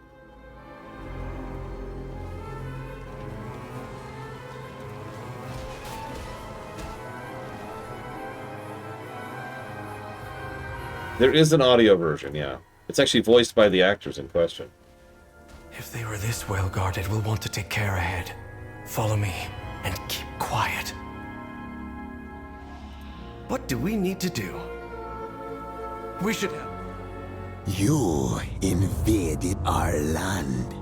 You killed my people. For what? To conquer? To claim what was never yours? This is what you fear, isn't it? Not the blade, but what it contains.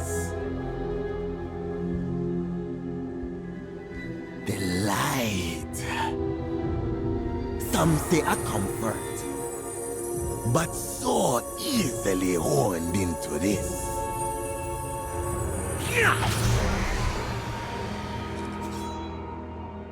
There is the fear. What do you think? Anything to say?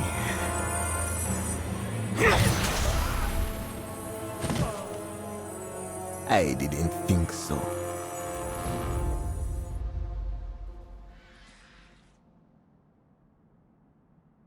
Well, that's Zul'Jan. The Lightwood. They aren't trying to conquer Eversong. They're trying to defend themselves from the Twilight's blade. And they've locked the way forward. Come on, champion. We need to follow them. Yeah, it's a great opening cutscene to establish Zul'Jan, but... Zul'Jan is one of those interesting characters. In that... I want to slug him in his stupid face, but he's a really well-written character. Let's do some good. Ready to fight the fight? And if I could use a very strange comparison, for those of you who will get this, Zul'Jan is Cypher from FF8, done correctly. I suppose I shouldn't have expected a greeting with open arms, but I didn't expect to be trapped in here. Imani are clever. Must have made a way to escape. We'll have to find it. Let's look around. I've bested every This riddle must be the key to getting us out of here. Cursed Gurabashi bind us. The fang of Shadra pry the bars. Blood of Hirek mark the way. By corpses we are freed. So, Gurabashi, Shadra, Hirek, in that order. Oh, there's Shadra.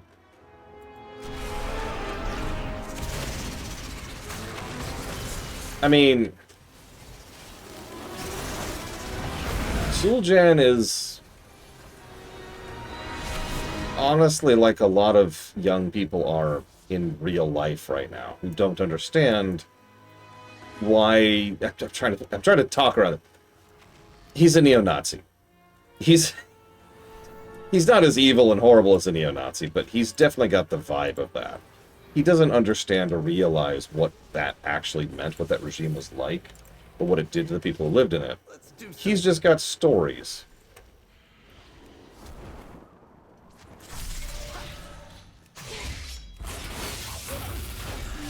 And so he's like, oh man, that'll be great if we go that way. Let's do that. And everyone's like, no, you idiot. And he's like, but it'll be so good once we get there. Okay, so there's the Fang. Let's see if we can find the place.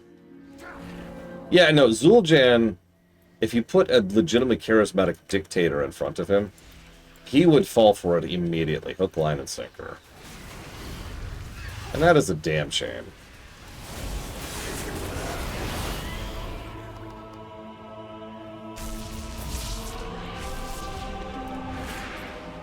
I'm pretty sure we're going to end up killing him.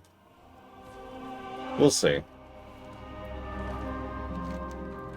The Mist Ward is gone. Let's find Zul'Jan. I love, by the way, the decimated void, and it's just a pile of ash.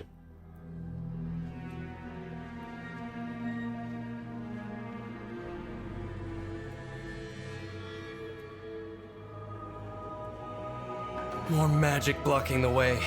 These tiles may offer a solution.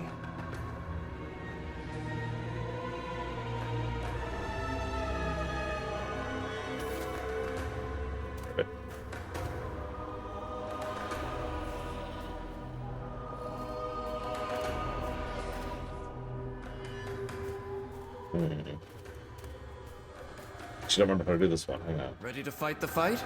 Oh, there's a wall here. I'd heard this land belonged to the Amani long ago. I hadn't really thought about it beyond recorded history, but these ancient bones...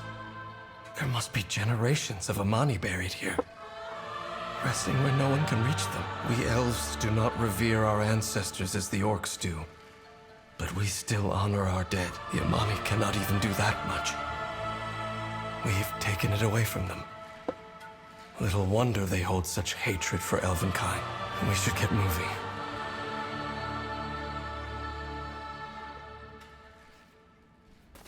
Okay, sorry.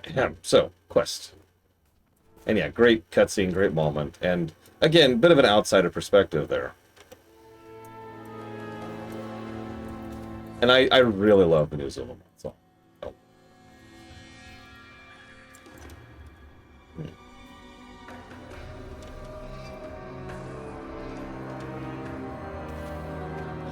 I feel like I'm missing something really dumb and stupid.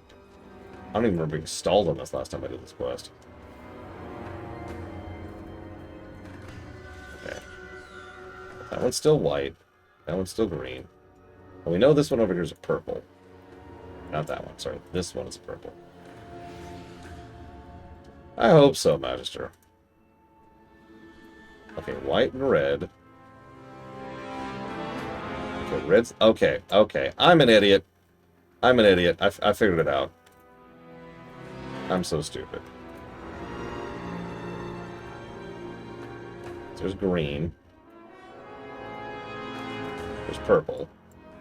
So this one is then green and green. And then purple and purple. Match 2, or whatever it's called. Memory game. You did it! What do we need to do? You made that look easy. I sucked, sir. Better to seek forgiveness than permission. How deep does the crypt go? We need to find Zul'jin and explain to him we fight a common enemy. Surely he'll see reason. We have to find Zul'jin before it's too late.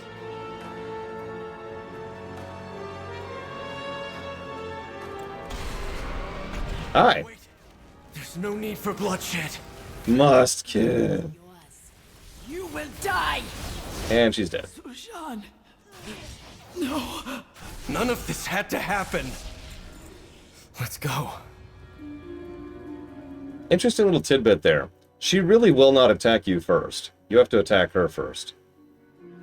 It's kind of a cheat, honestly.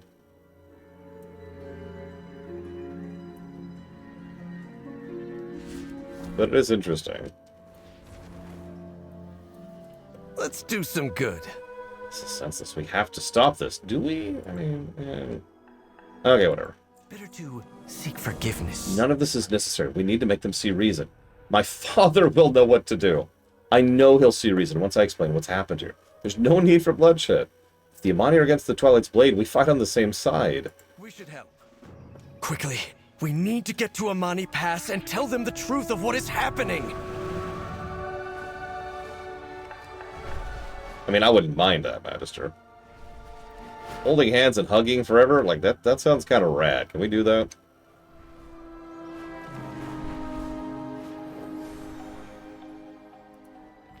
It's the Twilight's Blade. They're the true threat. I love how every now and again WoW does this trick where we clearly arrive in mid-conversation. Ready to fight the fight? I've bested every evil I've faced. Our findings at Torwatha were correct. By the time Trillian and I had arrived with troops, the Amani had already begun to take the pass. They seek to establish another path to acquire lightwood from our land. The Amani have chosen war, as they always do. This, at least, is a threat I know how to handle. Eritar is but a boy. He cannot grasp the magnitude of history between the Sindori and the Amani, and I don't expect him to. Will you stand by the Blood Elves and all that is right? We shall not falter. If you will not fight, get out of my way. This bloodshed, it's madness. Where is my father? He must see this by now. So, this is great, and I want to give this its own positive. Our quest objective is resolve the battle. Optional, dissuade 8 forces. Optional, plant banners and burn Amani banners. You can choose. I love that you can choose. Are you mad? Maybe I should be silencing your words with the Amani. Stop, don't fight. Have you forgotten our history? Given the opportunity, the Amani would gladly take our lands and our lives. How do you not see the enemy that stands before you? They strike, and we deliver retribution. Yeah, by the way, you can also do both. What needs bring you here? How can you say that when our own people lie dead or dying around us? I will fail neither Tyrellian nor the light. Press the attack. With perseverance, strength. What? Give them the upper hand? The glory belongs to the Sindorai. Have you forgotten? It is a choice with no effect, and that's necessary, for lack of a better way to put that. Guide you. Your people fight for their freedom and their lives, and this is all you have to say. Get out, then. We have to stop this! It is too late, Eritor. But we can heal those in need.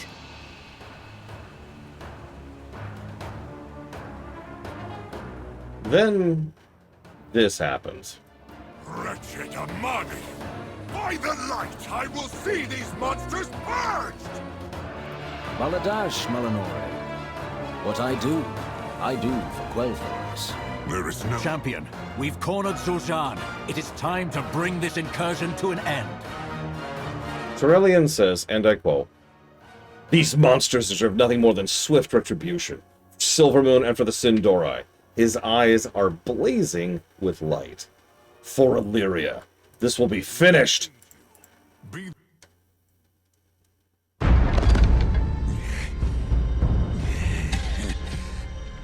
Look at you, human. So self-righteous.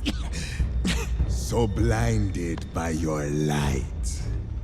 You fight only to conquer. Father! He is beaten. Tell me, all this death, denying us our birthright, was it to appease the elves you cow to? Or was it to feed your soulless vanity? This is what I think of you and your light.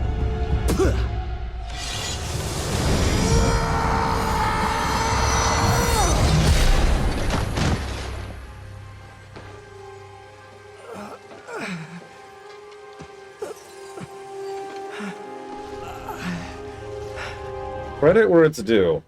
That cuts through Tyrellian instantly. That's the slap. The glow in his eyes fades immediately. My son. Here, let me... No!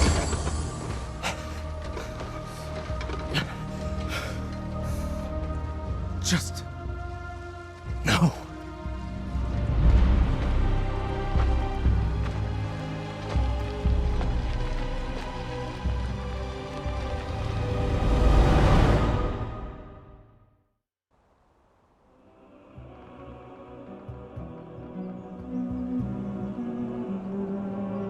And yeah, did you notice how Zul'Jin just kind of stood there and opened his arms up? I don't want to... I don't think he just wanted to be a martyr. I think in many ways he really had given up. Zul'Jin has been very defeatist for every interaction we've ever had with him.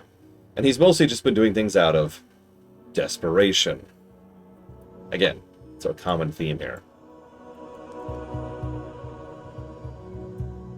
So, he sees the dude coming at him, and it's just spite. Yeah, exactly. It's just, screw you. I lost. Fine. Kill me then. Whatever. Spit. Yeah, it's also funny, because he was fully down to just die, was confused when he didn't have a wound, realized what was going on, and then frickety bounced. Were we blind to Eritor's truth? Late. I serve Silvermoon. I will keep watch here as the Regent Lord commands. I only hope our decisive victory deters the Amani from another attack. Eritor! Worry for him. If it truly is as he says that the Amani were fighting the Twilight's Blade, then we have good cause to rethink our strategy. I am no ally to Zulaman, but I know not to wage war against someone who shares a common foe.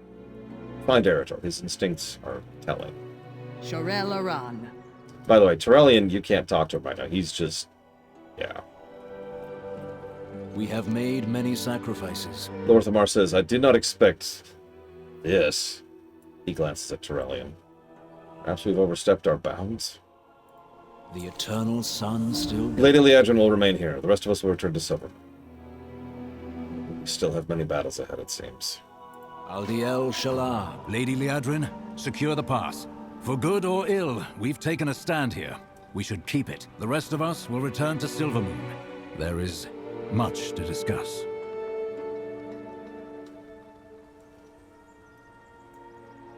And yeah, a minor point. What we just saw is probably the most is Eretor in a single cutscene. He's not that smart, or that daring, or that brave, or that anything. He's actually extremely simple. He wants to help people, and he doesn't think much past that. And that's kind of a good thing. Yeah, he's a Mario, exactly. He saw someone about to be attacked unjustly, and, without hesitation, dove in the way. That was very stupid. It worked.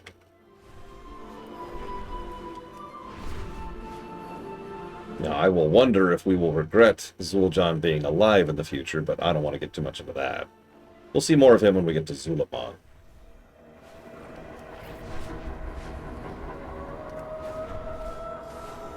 Yeah, exactly. Moral, not smart. I believe you're referring to Gideon Emery, who voiced Lorthamar Marzar.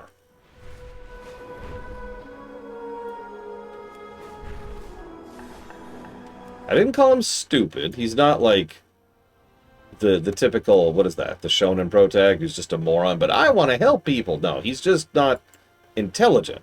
Champion, you've uncovered many threats that besiege Quel'Thalas. We must plan our next move together. With perseverance, strength.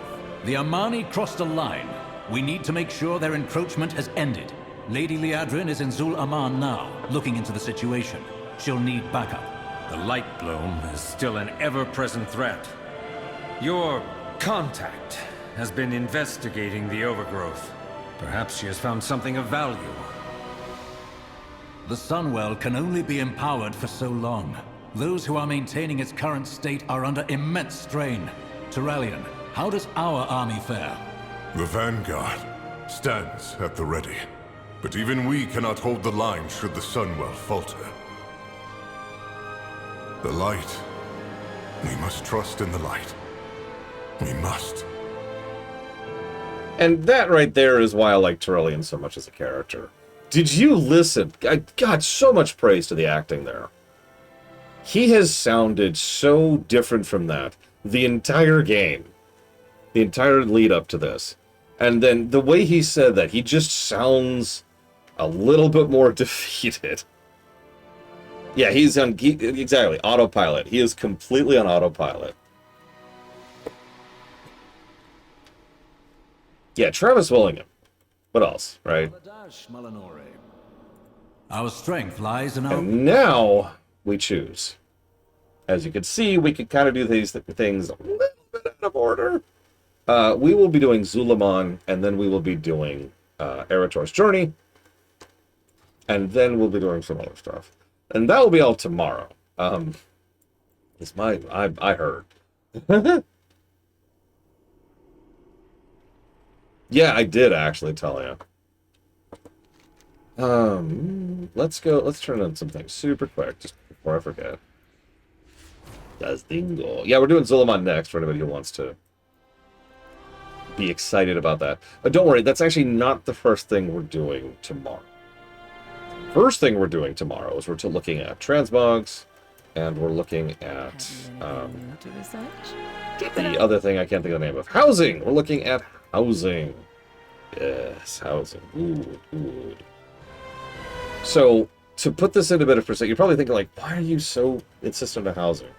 So I've talked up the housing a lot, and I have completely stood by that. Like, I am unashamed of my praise of it.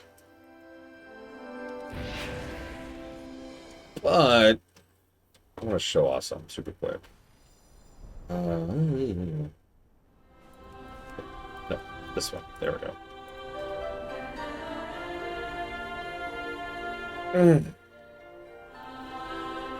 I have been wanting to delve into housing quite a bit. I've watched my friends do some awesome stuff. I've seen how the decor system has expanded. I've seen how the interface has expanded. It's all fantastic. But as you can see, my house is a default nothing plot. In fact, I have a quest which literally says, walk into your house. I have not even walked into my house yet. I want you to feel my willpower and my pain, that I have refused to walk into my house since Midnight came out, which, for the record, was in January. For those of you watching this in the VOD, it is currently July. I have sat on this, waiting. I've gotten much decor. Let's see, how much decor have I gotten? Is there a way to even tell? I've gotten a bunch. I got all this stuff. Ryan Gosling is playing the Ghost Rider? Okay. I can't wait. I can't wait. I don't even really have an idea of what to do with the damn thing yet. Like, I was thinking, what do I want to do with my house? I gotta have a theme, right? I also gotta level up the house. That's another thing. You notice my house is already technically leveled. I just haven't talked to the guy because I've saved everything for this. That'll be tomorrow. Don't worry, I'm not doing the whole housing thing. I'm not going to build my own house. That'll be like its own stream. But I do want to do a look at the interface, the quests, the lead-up, the decor system. Basically more of the review side of doing it. And the showcase. I know Pax has got some stuff. I want to show off Valerians. There's Mr. Reds. Got to show off Mr. Reds. I got to show off Kira White Noises. It's actually the main reason we delayed. I know I have to show off Evos. I don't know if anybody else has anything they want me to showcase. I think Bragwin has something. I know Maverick has something too. I don't know if Valerian has done it. But either way, we'll do housing tomorrow when I'm not in pain. I'll see you guys.